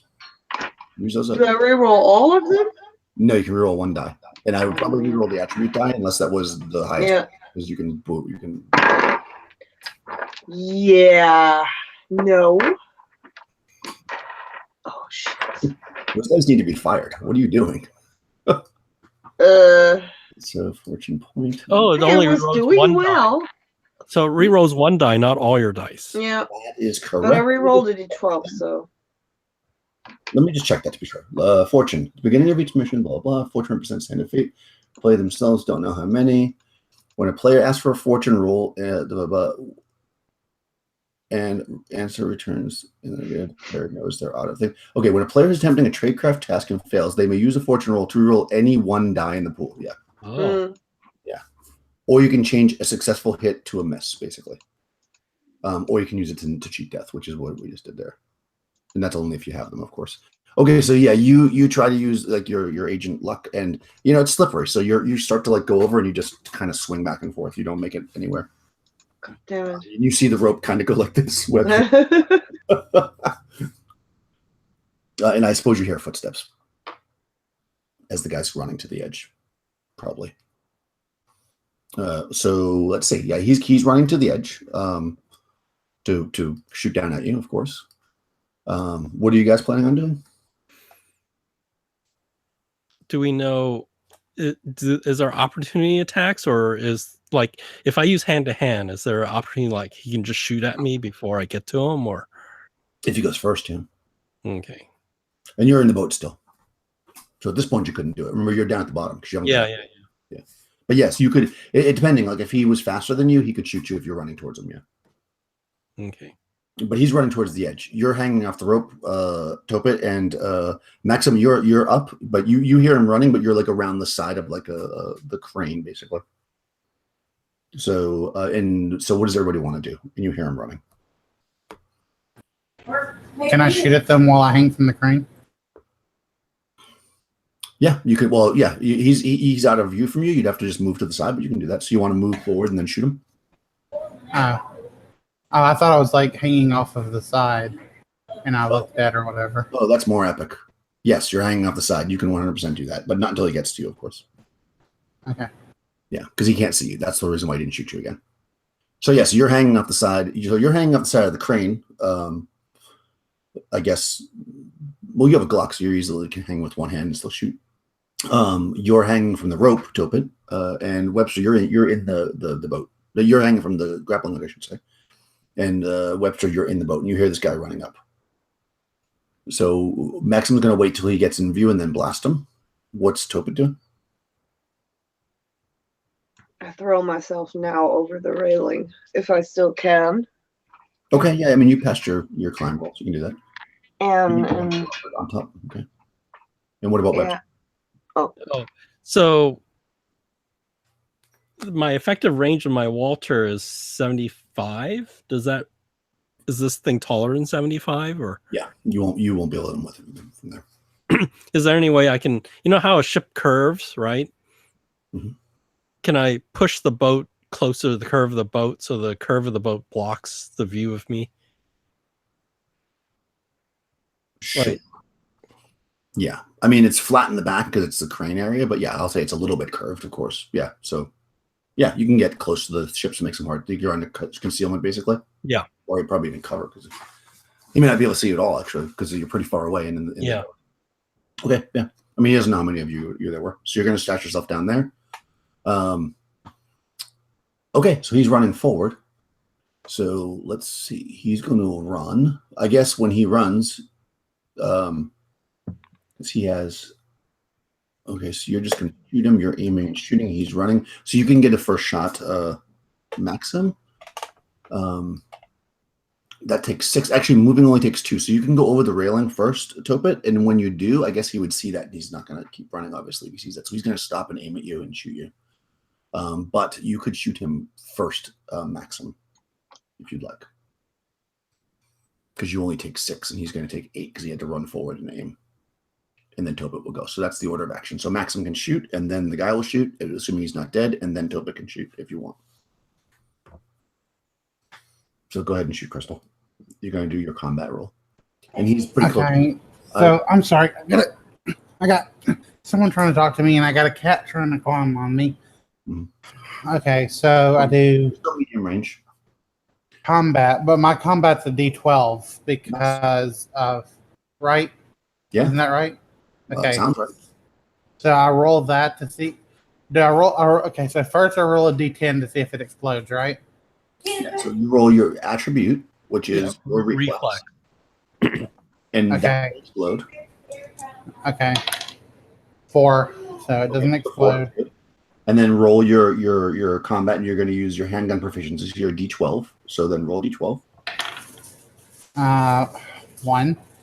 Okay, that's bad, but not as bad as it would have been if it was the first one. So that's total. And then your block at close range is, or medium range, I should say, is a D4. So you can't get 13 anyways, but you can roll it if you want just to get the whatever it is. Why not? Is that one? Okay, yeah. So you miss basically. Wait, can I shoot twice? Yes, you can shoot twice. So check. So you're 6. He moved forward. Yeah, you can shoot one more time before he gets to go. And you can actually shoot a total, of twice. Yeah, so you can shoot again. Go ahead. So do I do the same thing? Yep, exactly the same. Okay. Oh, nice. Okay, this time, let's see. A total of 12. 12 still doesn't hit. Missed by 1. Just missed. Yes, you're shooting this guy in the rain, and you're swinging back and forth, and it's just difficult. I mean, he's moving, which actually I should have given a penalty, but whatever. He's moving. Well, actually, it would only be if you hit him, then he gets to roll it, whatever. But whatever.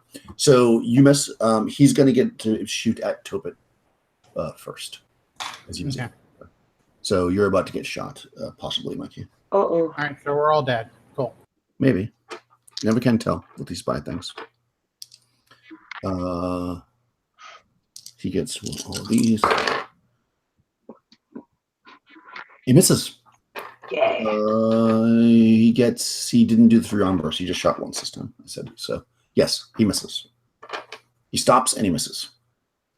Now it's Topet's turn. He's standing there now. I don't know what weapon you have. You have the pistol. Right? Huh? You have your pistol, right? Oh, yeah, of course I shoot him. Yeah. Well, I mean, you don't have to. You can do whatever you want. But no. I mean, if you want to be passive. So how do you guys shoot now? Sorry. Reflex. Oh, God. Uh-huh. Right? So reflex for you is D6. Oh, you're not going to hit. Yeah. And then you're it's a D12? What? Yeah. I have D12 on my sheet. No, you did the same thing Morgan did, probably. Oh, for fuck's sake! And I cheated the whole time. Okay. Your reflex is a D6, and so is So- your combat for the pistol. So that's a D6. Okay. And then in addition to that, you are at short range with the pistol, so you're going to get no, I'm sorry, you're at medium range, so you're going to get D4. So D6 in that one can explode, the first one, and then another D6 and then D4. 10. Okay, so you do not hit. And you only have 6 action points. That's all you can do, anyways. Mhm. You're pushing yourself into the boat down at the bottom, and then we're coming into the next turn. So what's everybody doing this turn? Shooting Maxim. again. Okay, you're shooting. What about Maxim?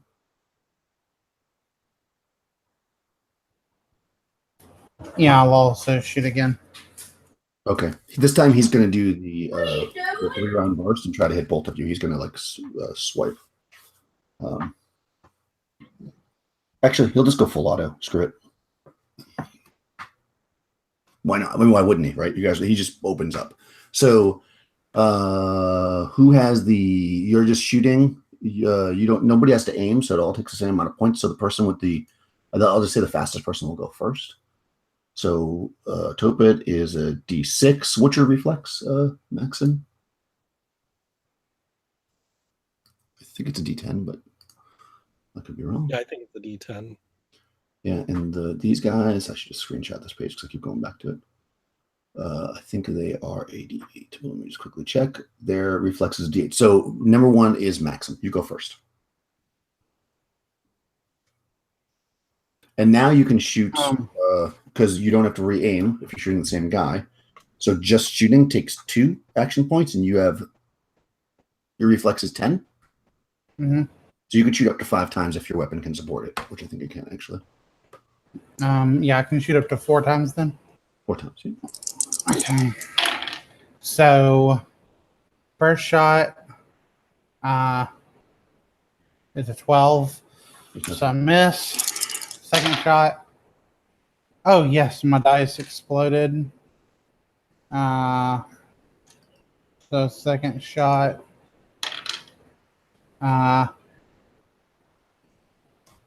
26 to hit. And I'll go ahead and just do the last shot to see if I hit, and then I can do all the damage at once. And then, oh, my last dice exploded as well. Hell yeah. So, 22 to hit. Nice. Okay, so hold on though. It's important that I just realized. Sorry, it doesn't really matter. I guess at this point, I was actually doing this wrong. You don't have to get a 13 to hit. You just have to beat the other person. So I should be rolling defense on all of these, because that's how your damage is determined. Oh yeah, like last time, right? So yeah, that's what I'm doing. So How even many your 12 may have hit. So let me just roll his defense. Okay. Yeah. Sorry, it's because it only says that under. It specifically says that on the automatic fire, but actually, I only took 3 shots, right? So I get one more shot. Yeah. It's okay. Yeah, just don't get out of control here because I gotta. Okay. Because the numbers are important. Okay. The first one was all right. This is what I remember shooting, and then I'll write down the last thing that I shot. So I think this is what I shot total. Okay, so but does that mean Topit shot. might have hit the guy earlier? Yeah, but he also, I was doing the same thing the other rounds too for him, so I'm not going to read. Okay. Because we did it for both of them. Because he also missed, remember? But I only had a 11 or something. Well, you may have hit if he had rolled lower, but he also missed you by not rolling a 13. Yeah. So it's like it kind of balanced out. I'm just doing it fresh from this round. I don't want to roll back. That doesn't make any sense. Okay. Okay, so he's getting a D8 and a D6 to avoid. So the first one you got was a 12. 12. Yeah. Okay, he rolls an 8. So you hit him with the first shot. That might just take him out. Yep. So go ahead and roll damage for the first one. Oh, okay. And my damage with my gun at medium range is a D4. No, at medium range, the block is 2. Medium range is 2D8. Sorry. I gotta find some D8 here in my pile of die. Okay, first shot He takes 12 damage. Nice. He's still up. He's still up. Okay. So 8 and 2, so there's 2 left here. All right. So second shot, would you got like a 26 or something, right? There's no way. 26, 27. Yeah, you got a 5. He's dead. Okay. I mean, yeah. You did 21, but you didn't have to take those other shots. So save your bullets. Okay. Second shot. Wow. Okay. Can I roll damage for the second shot or just? You got a 26. That's how. Wait. No, you're right. I'm sorry. The damage isn't the difference. The damage is the damage. Go ahead. Roll damage. It may not kill him. 9. Yeah, it killed him. Okay, cool. Done. So while I'm hanging upside down and everything, I take careful aim and put two right in his heart. Great grouping. Yeah, you shoot him. You shoot him down. He drops. And as he does, his gun's like, blah, blah, blah, blah, blah, blah, and he shoots him there. And I guess you hear all that from the bottom. And Topet's standing there like. That's probably very obvious, right? So I would say it's if very everyone obvious. else is on the boat, they know now. Yeah, it was pretty loud. And at this point, now Webster could have climbed up if you wanted to, because you already made that roll. Yeah, I'll climb up. Okay.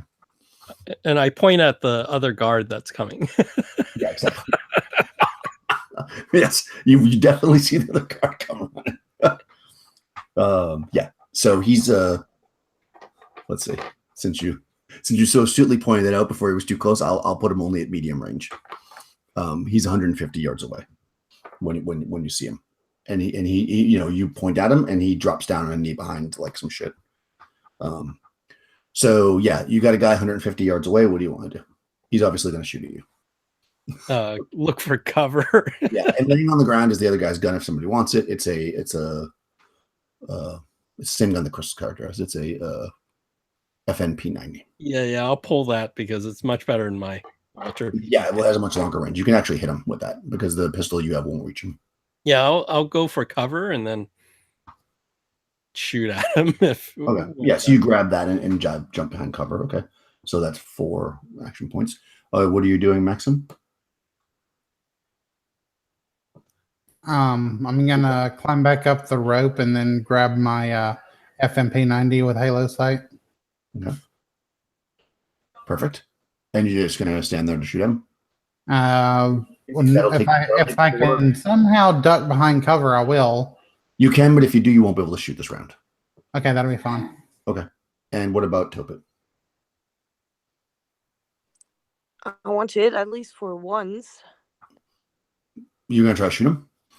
Yeah. Okay. You are too far away. Oh no, yeah, you're too far away for your pistol. The effective range of your pistol is only 75 feet, and he is 150 yards away. Okay, I guess in that case I won't shoot him.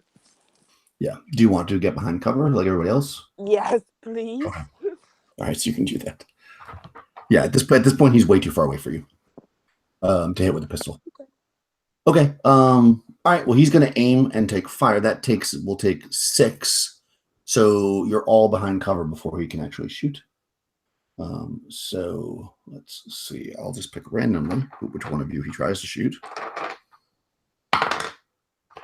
The third one, or second one, I should say, so the person in the middle. So he's going to shoot at Maxim, but you are behind cover. So you're going to get Crystal. You're going to roll your reflex die plus full cover, a D12. So roll your reflex plus a D12 against his attack, which is he's 150 yards away, which puts him medium range. Total of 9. Okay, good. So he's got a D4, D8, and a D10. D4, D8, D10. Okay. Oh, wow, 11. What did you get? A 9. Okay, so he does hit you. He's at medium range. So you're diving behind the cover, and it either goes through it or it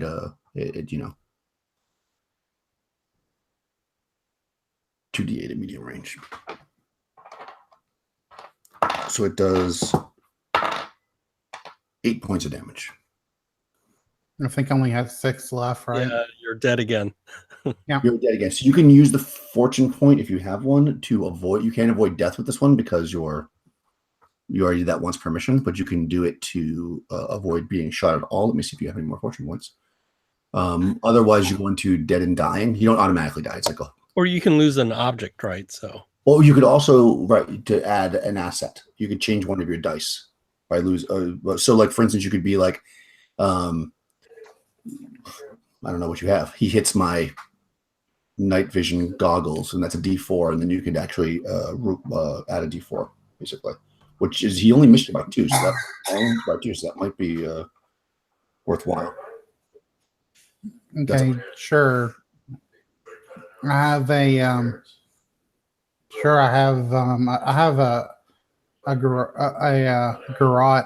I wouldn't need that at this point. No. What about a hunting knife? For the story, the bullet has to hit it and be deflected. It can't be a garrote. It's got to be something big, like a gun or the night vision goggles, or come on, a garrote.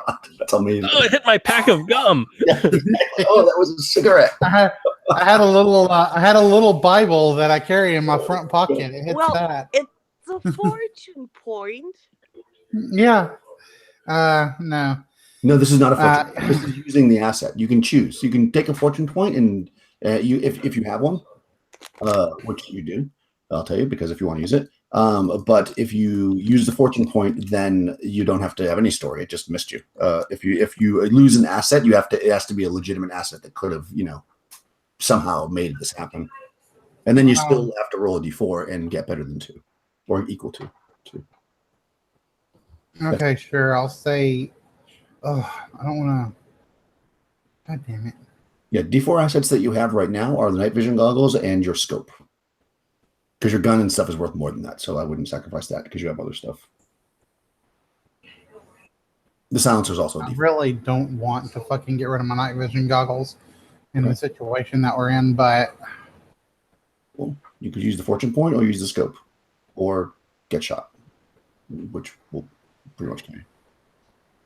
Fuck it, I'll lose the night vision goggles. Okay, so roll a d4. You need to get at least a 2. 3. Perfect. All right, night vision goggles shattered by bullet. No damage to you. Take a shot off the top of your head. And you're like, whoa. All right, so yeah. Yep. Next round, what's everybody doing?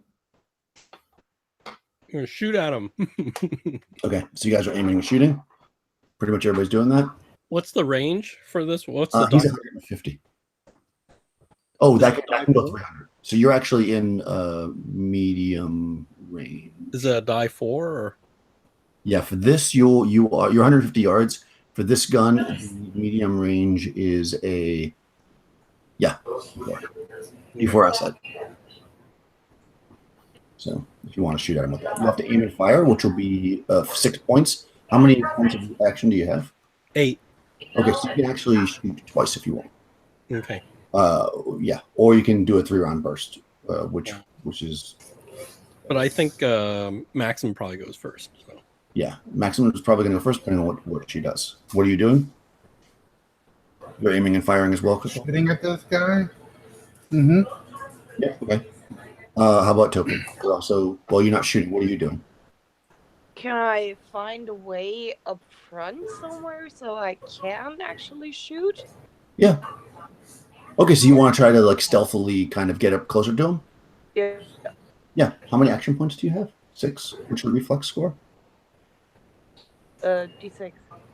Okay, so you can move. Actually, I can look at your movement. Where's action movement? I think, though, I'm not going to take time to look at it. I think you move fast enough that you could actually get to him this round, even being concealed. I'll say you sneak up on. He's not paying attention to you because he's being shot at by 2 automatic weapons. So I'm not going to make a roll for that. You can get up close to him and behind him. So next round you can do something if you like. Cool. So you sneak up to him. Blah, blah, blah. He's not aiming, so he actually goes first because he only needs 2 action points. So he's going to, since he's shooting at all of you, he's going to do full automatic fire at you guys. So the way that works, we haven't had automatic fire yet because the guy died, is okay. So 0 to 20 feet. So his attack roll is penalized, but your reflex is 2 dice down. Oh, okay. So it can't go below D4, obviously. So whatever your reflex is, go 2 down. So if it's like a D8, it'd be a D4. If it's a D10, it'd be a D6. Okay. That's what you're rolling to avoid this. Plus, you have full cover, so you're D12 for that. Okay. Okay, and that's against his roll, which is -1 on his die. So he's got a D6 and a D4. Is this both of us? Yep, both of you. Yeah. Full auto. So we're 1 stage down and also a D6? 2 stages down. Oh, okay. 2 stages down and a D12. So for you, your reflex is 10, right? So you'll be you'll be a D6 and a D12. A D6 and a D12. Got it. So I got a 14 because my die 4 exploded. Oh, nice. All right, so he got actually it didn't roll. Okay, so he's got a D6. He goes down 1 step, which brings him to a D6 for reflex, which he got a 4, and then he's got. His Association is a D10, so he does a D6, a D10, and a D4. Okay, so he got. Oh wow, that's really shitty. So he only got a 7. Oh, I had an 8. Nice. All right, so you don't get hit. He goes, oh, and he doesn't hit shit. Yeah, because we're all undercover. Yeah, We're like he's behind like bouncing and bullets are reflecting everywhere. And he lets loose, and then I think it probably lets Maxim go next. So, what do you want to do? I would like to shoot at this guy. Nice. Are you going to just take a normal shot, or you want to fire, or what do you want to do? I mean, let's see. So, I mean, my rate of fire. This is 5 out of 75. Yeah, I mean, no idea what that means. I mean, math-wise, I think it makes sense for you to just take. Because you have a 10 reflex, right? So you could take 5 regular shots. That's probably going to end up being more likely to kill somebody than doing the 3-round burst. Yeah. Almost certainly. So I would say that makes more sense for you at this moment. And full auto doesn't make sense at all unless you're shooting people. It's hard to getting damage with it. Okay. So yeah, just make 5 regular shots. Okay. So So let me do each one because he has to roll against them each time. He also has cover. So if I kill him, like say on my 2nd or 3rd shot, do I have to take the other shots? No, definitely not. Okay, cool. All right, then I'll do that. So I roll my reflex, right? All right, so you're going to roll your reflex plus your combat with the weapon plus your weapon. So you're rolling a D10 and a D12, and then whatever your weapon is, and at this range with that weapon, you've got a D4. So a D10, a D12, and a D4. And then my scope gives me another D4, right? Okay, all right, you have a scope. So what the scope's going to do is up your gun 1 step. So your gun, instead of being a D4, will be a D6. It's going to go D10, D12, D6 against his D12, D8. Wow, that's... Nice. So first shot is a total of 15. Okay, that hits. Roll damage. Let's wait, see. doesn't he have to roll defense? What's my distance? He missed. He only got an 8. Oh, I see. Yeah, I did it. What's my distance? You are at medium range. So for this weapon, at medium range is 2d8. 2d8. Yeah. Gosh, this system is kind of crunchy. 9 damage. 9. Nice. Okay. And You still up? second shot, I hit him. I don't know if I hit him, but I get a total of 13. Okay, so 13. Ooh. All right, so he got 5. And it's you, so you hit again. And the second one does 9 damage. 9. Okay. Wow. Okay. 3. Okay, he's still up barely. Wow. Okay, he's staggering. That's very nice. On the next shot, I get a total of 24. Yeah, that definitely hits. You got an 8. And hit him for 5 damage. Nice. He drops. He drops. So I'm gonna say that as he's popped up and his mag empties, I hear it empty, and I hear him go to like try to reload, and I pop up and like put two through his heart and the last shot through his head. Okay. Nice. Yeah, you blast this guy out of the water. And now you hear thump, thump, thump, thump, thump, thump, thump. You hear a helicopter coming. Yeah. So I'm going to look for a place where I can go full auto on the helicopter. Okay. Yeah, you definitely can do that. I'm sorry, Topa, you got right up there as the guy got killed. But you can grab his machine gun. Oh, you could do that if you wish. Although Crystal just made his machine gun empty by saying that. So, I'm sure he has an extra mag on him. Yeah, sure you have time to reload. messing with you. All right, so yeah, he has another magazine. He has 4 actually. So if you want to grab that machine gun, you can tope it. You hear this, and the lights come on in the front of the ship, and you hear the loudspeaker come up, and you hear a woman's voice, and she says, "Back away from the landing pad. I have the ship rigged to explode. Surrender now, or you'll be dead." Well, that's fine, honey. We were going to explode the ship anyway. So, I mean, we're going to come in there. We're going to kill you. We're going to save the guy we were supposed to save. And then we're going to blow your ship to hell with you probably still on it. Your dead corpse. The rain, she can't hear you. Yeah, you don't get any response. I imagine you standing in the rain going, "That's right." Yeah, she's on the bridge. She's probably like 100 yards away inside with yeah. Can we reach the light from where we are with our machine gun? Oh yeah, they're like on the deck. You can shoot. Can I shoot the light out? Yeah, for sure. You don't have to roll for that. You can shoot a light out. Okay, so I'm going to shoot the light out. Yeah, you blast one of the lights out. I mean, there's multiple lights, but yeah, the helicopter seems to be it's like static. You know, it's stopped basically. I mean, it's hovering, I guess. Yeah, I'm going to double because of the obviously. Basically, I'm going to shoot at it so it'll go away. You're going to shoot the helicopter, okay? Yeah, because you shoot at the helicopter, if he sees he's getting hit by fire, he's not going to hang around.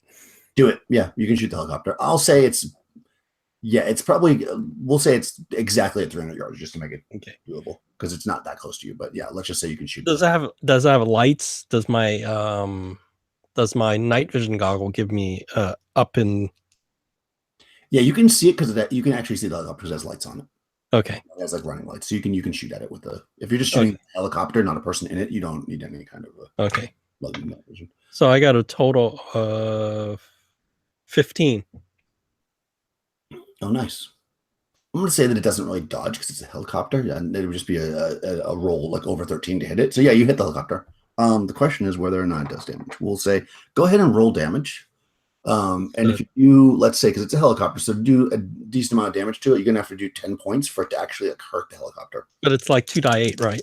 Yeah, so 2d8. You do 10 points, which is high, but if you do 10 points, the helicopter 10. I actually got 10. Okay, yeah, nice. All right, so the helicopter, you actually hear it like sputter. Maybe you even see like a little bit of fire coming out of the propeller. Let's see. Let me see how bad it is. I'm gonna roll randomly to see if it's like gonna crash because that sounds awesome. Yeah, the helicopter crashes. You see it coming, so you're not going to die. You see it start to fall towards the deck of the ship. So you can take cover if you have time if you want. Yeah, I'm going to take cover from the exploding helicopter and the bits of helicopter spinning everywhere.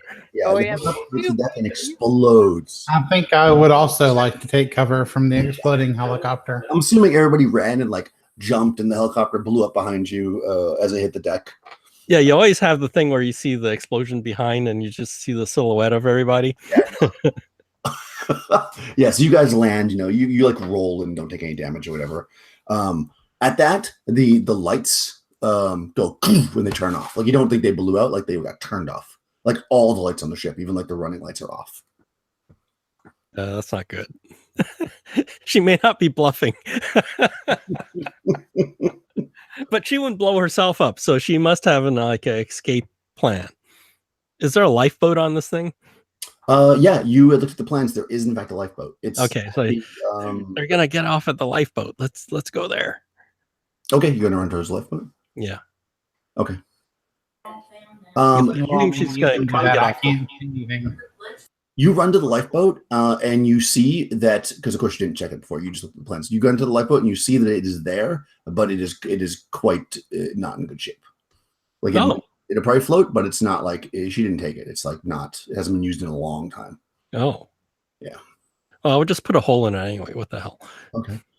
Everybody roll. Actually, don't roll because it's more dramatic. You hear a motor, barely, out at sea, and then probably like just a glimpse of like a light going off into the ocean. Oh, damn it. Dun dun. Yeah. So you're on the ship. You don't know. You haven't seen the Russian scientist or anything yet. You've only seen these two guys, and you can probably imagine because you guys are trained that whatever took off, that engine that you heard was like really high pitched. So it's probably a very small boat that left. Like a speedboat of some sort. Yeah, or possibly something smaller, even like a jet ski or that kind of thing, like something really small. So either the scientist is still on the boat or she took him with her. Right. I think we have to look for him just in case and see if this whole place blows up. Okay, where do you want to look? Go to the pilot area, Okay. right? To the deck, to the deck or whatever the main deck. Yeah. Whatever they call that. I'm sure it says what it's called when I look in the map here. All right, so everybody's following, I'm assuming. Yep. Okay, cool. Yeah, so you guys are running up to the. That was actually really smart to get the ship layout. That way we don't have to run through this whole thing and try to find it. What do they call that thing? The bridge. Bridge. I'm like, what is that name? The bridge. Go to the bridge. Okay, well, not bridge. Bridge.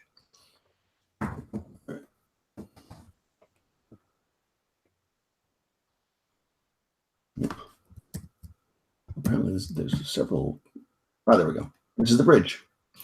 Let's see what it says here. This is the bridge level. Okay, main controls of the ship here. Oh, yes, I thought so. Okay, so there is a. You run into the bridge and you see there's all the instruments to run the massive ship, and even though you have some background, like does actually drive a ship would be like a major endeavor, but you see things that aren't common or you wouldn't think are common for this vessel because they're much more modern. You see a whole array of small screens that seem to be set up to security cameras. Oh, can we see a scientist in any of them? Yeah, so you're looking for scientists, exactly.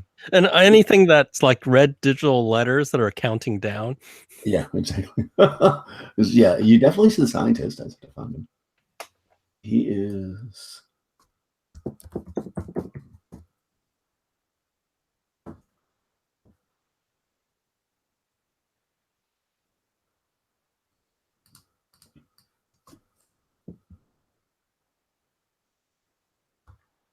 I gotta find him. He's in the lab, but just to figure out where it is and how long it takes you to get there and all that other kind of cool stuff.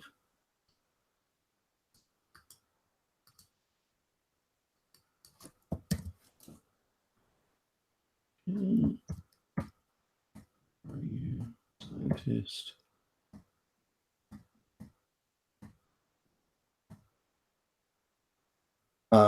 Yeah, there's actually a chief scientist cabin, and he's actually there. You see him sitting in there. You actually see that he is. You can't tell if he's dead or not. You see some. He's laying on a bed, and there's blood trickling from the side of his head, but you do see the body there. Oh, He's on the main deck, which is from where you are. It's going to be. It's down 3 decks, so it's a bit of a hike, but you can get there. It's probably going to take. We looked at the monitors. Or are there any other people left on the boat? Yes, you see 2 other guys with the submachine guns, like that style, like the dress that the guys was wearing, like a little beret, or whatever they have on there. They are right currently. You see them there at the lifeboat, and they look a little pissed off, like they're trying to figure out how to get off the boat. Okay. So they're probably not worried about us. So are they anywhere near where we're going though? You can avoid them for sure. Yeah. Okay. We'll avoid them and head for the scientist and see if he's still alive. Okay, yeah, because in fact, he is in 24. So you would go stairs are there. Yeah, you would stay in the interior of the boat to get to where he is. The lifeboat's on the outside. So you literally just going down a set of stairs. It's like right in the center of the boat, like stairs and then another set of stairs, another set of stairs. You get to the thing. There's basically like a lab that you got to go through and a locked door. But you're not trying to be stealthy, so I'm sure you can just smash the door down and whatever. And yeah, you would definitely find him on the bed. And if you were to check him, he is actually alive. He's just unconscious. Oh, okay. We'll grab him. Okay, yeah, you can get him. And we'll go back to our thing and get on our boat and get out of there, or signal the submarine if that's an option. Yeah, you would want to go to the submarine. You just know where to meet them. So you could get in your boat and head out there. Yeah. Okay. So just to make this really easy and possible craziness to happen, the question is, do you get off the boat before it explodes? Seems reasonable that you may have. So let's do this just to make it fun, because this is how I like to do it. Let's have you roll reflex saving throw. Oh, double I'll reflex. give you a D8. So reflex times 2. The first one can explode plus a D8. But everybody has to make it. Which shouldn't be that hard, actually. Oh, I missed by 1. Oh, no. Do you have a fortune point? I wonder. Let me see. I missed by 1 too. You also missed. Oh my God. Yeah, I would spend a fortune point to re-roll that my attribute die because Webster has a fortune point. You can re-roll. What is it we have to make? 13. So I got a 15. Nice. Re-roll. I got a 16, so I made it. Nice. What about It's only I'm sorry. Go ahead, Morgan. only Toppet needs to. Yeah, top it. So top it. What did you? Let me see if you have any fortune points. You do. You can re-roll 1 die. Okay, let's do that. At least you can re-roll your lowest die and hope that that'll do Yeah, it. lowest. Yeah, or if they're all close, I think attribute probably makes more sense. Yeah. You can explode it. Now I'm down to 10. Oh, top For fuck's sake, All right, what's so- wrong with me? Yeah, you are all going to you get on the boat, but the ship explodes, so you're going to have to make a scene like a. No, you get off the boat. I'm not going to leave you on the boat dead, but you're going to have to now because the boat explodes. You're going to have to, you're steering that small watercraft. So I just won't give it to you. You're going to have to like get away. So let's see what was the rule for that. You did that before, right? It was Morgan. It's a reflex plus the ship thing, and this one's gonna you're only gonna get a D4 for the because that's heroic none. Okay, so you got to make it, or the ship might flip over. okay, so I have a pilot watercraft at die 8, and I have reflex at die 8. So Okay. Oh my God, you got to make it 13. no, I got an 8. So Wait, can I do the pilot watercraft instead? I got to do 10. oh, you got your better. Why don't you do it? Yeah, go ahead. You can do it. Wait, pilot watercraft? Yeah, I have a D10 in that and a D10 in reflex. Do it. Yeah, then you do it. You're like starting to flip the boat, and she's like, No, she rips it out of my hands with the steering wheel. I got a total of 16. You do it. So this thing explodes behind you, and a big wave comes, and the boat's like sloshing, and maybe originally Webster was staring it, but Maxim gets up, and you guys work together to get it, and you actually get away from it. It's starting to suck you in, because the boat's going down, and then you also start to hear like sirens and shit from the shore because a giant boat just exploded in the harbor. But you're able to maneuver out to where the submarine is and make your rendezvous. And actually, the Russian scientist is in fact hurt, but in the end he's like totally fine. And you guys actually successfully completed the mission. Yay! Will Oh, I be no. shot in a side alley because I'm not able to do shit? What do you mean? You did good. You made Well, okay. You're a team, right? Unless somebody rats you out, just not being able to shoot anybody. Uh-huh. Listen, I everybody. I don't even know that girl. What are you talking? Are you sure she was there? I don't even remember her. Yeah, you made it. There was actually like a whole thing with the bomb detonating, blah blah. But you'd have to search for it. And since you guys didn't search the ship, I didn't want to like go through the whole process of you guys going room to room to try to find it. So that was really cool. Yeah, she blew it up. So basically, she bailed. You get information later that she's picked. Within by the time you get back for your final reports, they say that they already have other things that she's like getting involved in. So they know that she got away. But you're not sure exactly what the deal was, except for the fact that obviously she had some kind of double cross going on, and she didn't care but to leave her men there because they obviously didn't get off the boat either. So, yeah, you don't have to pay their salary when you do that. like if you had taken one of those guys prisoner or something, that would have been like extra bonus for you or whatever. But at least you got the guy that you needed to get. Yeah, successful. Yeah, I was thinking of that, but then I thought, oh, there's no time because she's gonna blow up the boat. So yeah, exactly. So definitely there was that issue. It was going to be one or the other. yeah, So and then if I told them where our boat was, we would be SOL because then they would go there and take our boat. Yeah, you would have had to have like incapacitated one of them and tied him up or whatever. Blah, blah. But that would be you would have got extra whatever for that maybe. But otherwise, you basically did what you needed to do, which was your main objective was to get the scientist, and that's what you did. Getting her would have been bonus, but in the end, it was a successful endeavor, and you will get if we decide to play more, and you'll get like experience points and stuff. I'll figure out how to do that. I haven't read that chapter yet, but I think overall, except me screwing up the combat part, I think it went pretty well. It's actually much more deadly to do it the other way, the way that it actually is supposed to be done. Yeah. Wow. You have to. Yeah, because you don't have to hit first. It's like you just have to do better than the other person, which can really, for some weapons, makes it really easy to like take somebody out with a gun. So, yeah, but the fortune points help for you guys anyways, which I guess makes it more cinematic because you should be able to kill the bad guys pretty easily. I mean, that's pretty standard for action movie type stuff. So, I think that was kind of cool. And in the end, actually, you still had a couple fortune points left, Morgan, but everybody else was out. So if you guys hadn't, like, Topet used her last one, and so did Maxim to do their last one. Oh, so, wow. Yeah, that would have been the end of. Yeah, I'm not sure if like we did that right with the. Like, I feel like you might have had to use more than one fortune point to do the thing that we did to save Maxim, but I figured it was it was cool just to do it the way we did it. No sense in like having somebody die if there is an opportunity. For that kind of thing. Well, that's one thing. The rule again, see how that works. Yeah, because it's weird because it says you can use it to avoid the shot, and then you can use it for what is. I didn't fully look at the death and dying part because it's not like you die either. Like when you get down to 0, you don't just die. Like there's a dying thing, so you may not have died anyways. But I thought it was cool to have it get knocked then off. you'll be bleeding out. I see.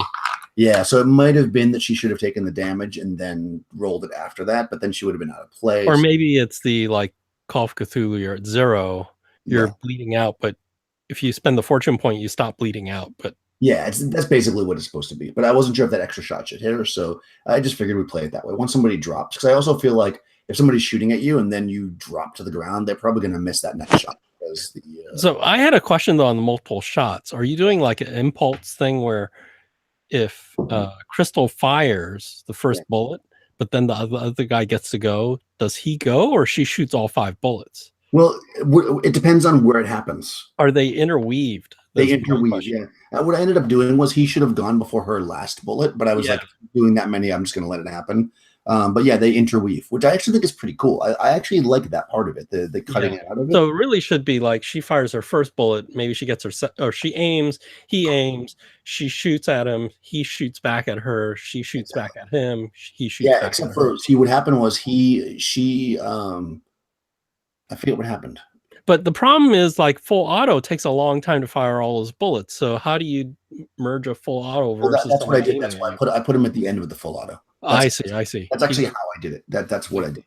It doesn't say that, but that makes the most sense. Like but then that means you go full auto, then you always go last, which is not that great either. Yeah, well, not necessarily because it depends on if you don't have to aim, then you would go before the people that are aiming. And then what do they do about ammo? If you do full auto in some other systems, you usually use up all your ammo. Well, you're supposed to keep track of it. Full auto is X number of shots. So if your clip Oh, okay. smaller, like basically as soon as you go full auto, you should be out of ammo. Which so it worked well with Crystal's thing where he was out of ammo. The only thing I don't like that I didn't see here, and I didn't take a chance to like figure it out. Maybe it is here, but I didn't see a penalty for multiple shots. I feel like that should be a thing. Like if you're shooting 5 times. No, but I think that's how you have their action points. So it's already taken care of. You're limited. Yeah. Yeah, I guess. No, I'm not saying that, but I'm saying it should be harder to hit. Like no, but you already aimed, and then you're just pulling the trigger multiple times. So yeah, I guess so. Yeah, I mean that's the only thing. A lot of games do that. Yeah, I'm trying to see what the deal is with death and dying. I guess I'll look it up for next time. Nobody died or. So I thought it was going to be close. I figure with unless you roll really crappy on the fortune points, like you guys got, I think like 3. Actually, I rolled high for you from Morgan. I think you had like 5, but like the other guys had 3 or something. So that actually saves you a lot because you can just be like, I didn't get shot. The only thing that specialized skill list is deceptive. You should really just throw that list away and just use the main titles. Yeah, use the attribute plus the tradecraft, and then if you have something special, then have that. Well, that's what. See, the thing is that sheet I used, which is which somebody made. It's like I wish I knew the person. I'd shut them out now since we're live still. But I got it from the Top Secret group. They list everything, but on the actual Top Secret character sheet, you only list the ones that you specialize in. Oh yeah, I would rather do that because when you're looking through this thing, you get lost. Yeah, I agree. I think now I would probably, if I was going to do it again, I would use the original sheet because I feel like there's just too much on there. Yeah, there's too much. And then everything else is just the quick reference on the side. That's all you need. Yeah, exactly. I agree. So that's probably what I would do. Let's see. A dying character is unconscious. Okay, so when a character reaches 0 hit points, they're dying. They may roll a saving throw at this point at a pulse plus combat, 13 or better, means they have survived. Okay, so basically, after she took the shot that would have taken her out, she would have been able to do that, and then you could use the point if you died there. Oh, so it is like a So basically, when she went to 0, she should have actually rolled a pulse plus combat and gotten 13 or better. Then, if that had happened, then she would have 1d4 hit points left. So they already do that as like a way to save that. So she should have done that on the second shot, and then the third shot, when she went down again, she could have done it again. And then if she needed to, she could use the fortune. Oh, so you can die multiple times. Well, because it's dying, basically. Yeah, then, basically, you get a die save throw, and every time you do, you get back 1 die 4 hit points. Yeah, exactly. To determine how many hit points they have left. They may not gain hit points in this manner if they were 3 or less before. Okay, so if you get back 3 or less, then you can't do that. So then you're dead. So that's the cap on that. I see what they're doing. They're trying to, but it makes it so crunchy adding all these. Well, if not past 3, but don't skip 5, and it's like grenade. Basically, when it happened, or else the next time you get shot, you're dead. Yeah, that's more or less. So that's absolutely nothing compared to the system before, Morgan. The real Top Secret, the original one. Oh my god, I actually really like that system. I don't know. There was just a lot of numbers. It was all percentile. Crunch. That it's worse quotation marks than the Dark Eye. Well, it's interesting. It seems like a lot, but it's actually a simpler system because everything's percentile based. The original one.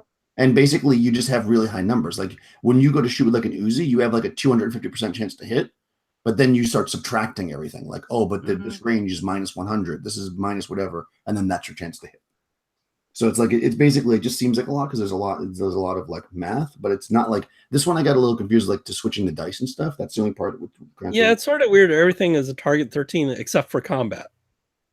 Yeah, that's why it threw me off because I'm like, hold on, like why is that the case?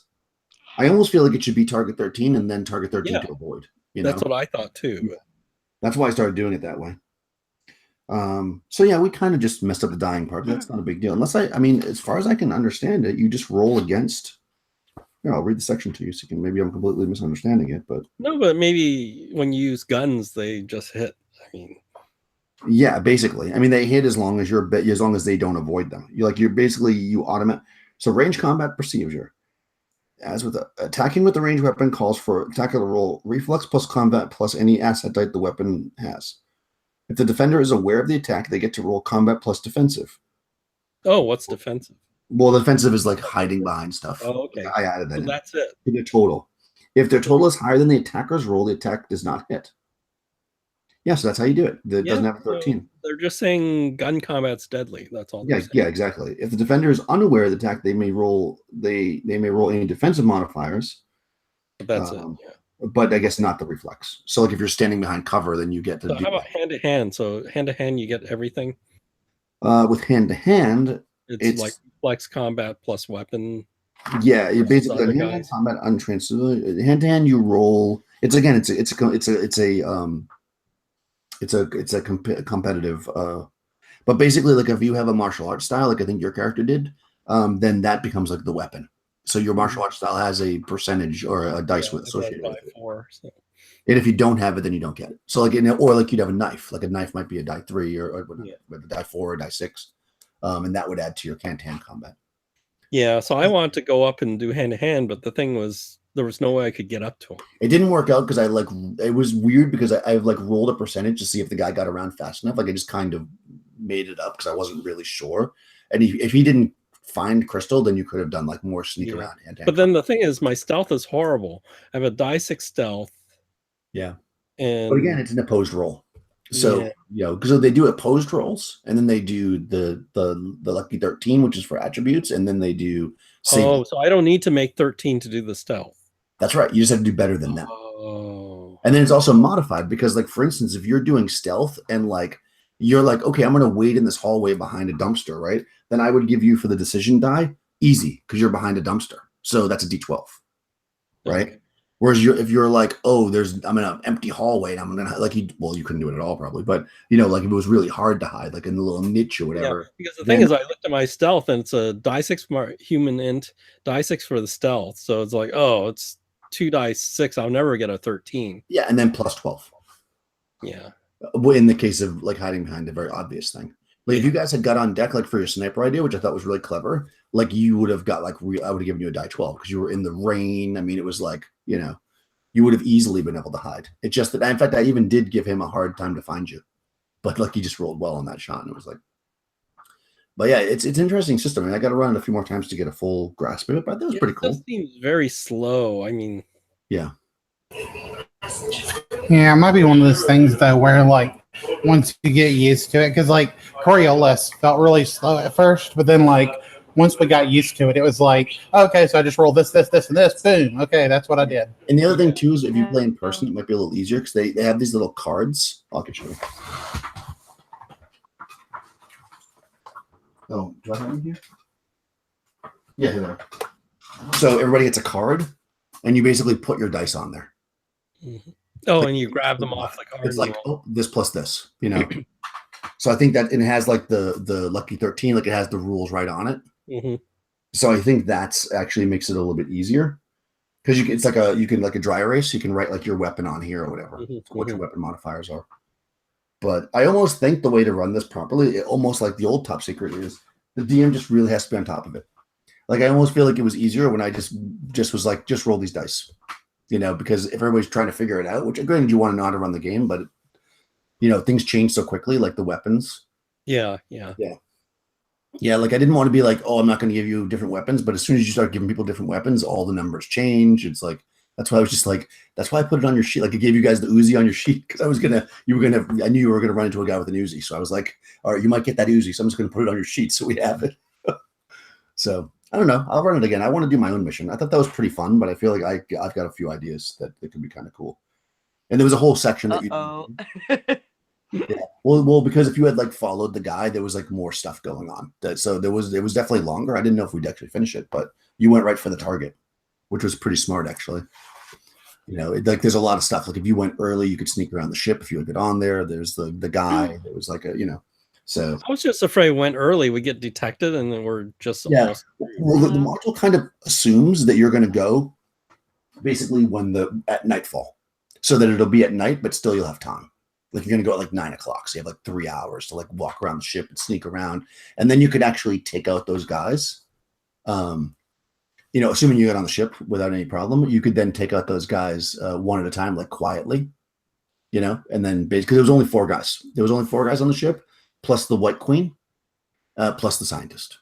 Yeah, but I figure the longer we sit on the boat, the higher chance we're gonna get discovered. I didn't know there's 4 guys. I figure it's a boat full of guys, Yeah, right? exactly. You don't know that Yeah. information. That's the thing. You don't know that, and I think maybe that's one of the problems, right? Like I think that probably, and then you can change that obviously as a GM. I was trying to run it as close as possible to how they wrote it because I try to do that. I'm learning a system, but I feel like I would have given you that intel. I would have been like, yeah, she plans on double crossing her men, and there's only 4 of them on the boat because she's doing this. I think the only hint they give you is the fact the helicopter was only taking 2 people away. Well, So it's kind of like, well, yeah. why are there only 2 people going away in the helicopter? Like that's her plus a scientist.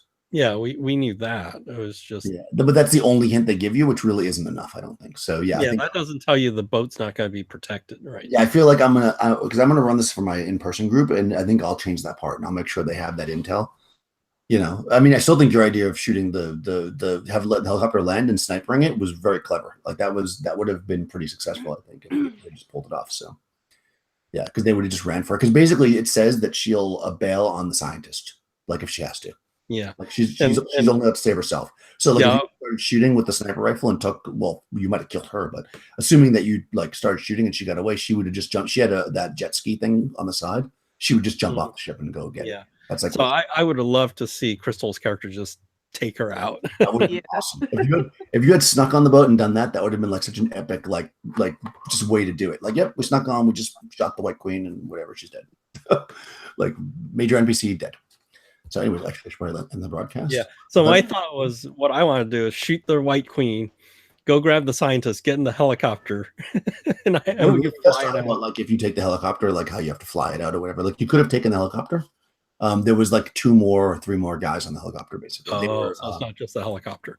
Yeah, they were like from a different country. Like she basically made double cross. She basically made a deal with the Russians and with some other country. I can't remember which one it was now. So and she was going to kill her men and try to make it look like the Russians attacked, and then did that. Oh, I see.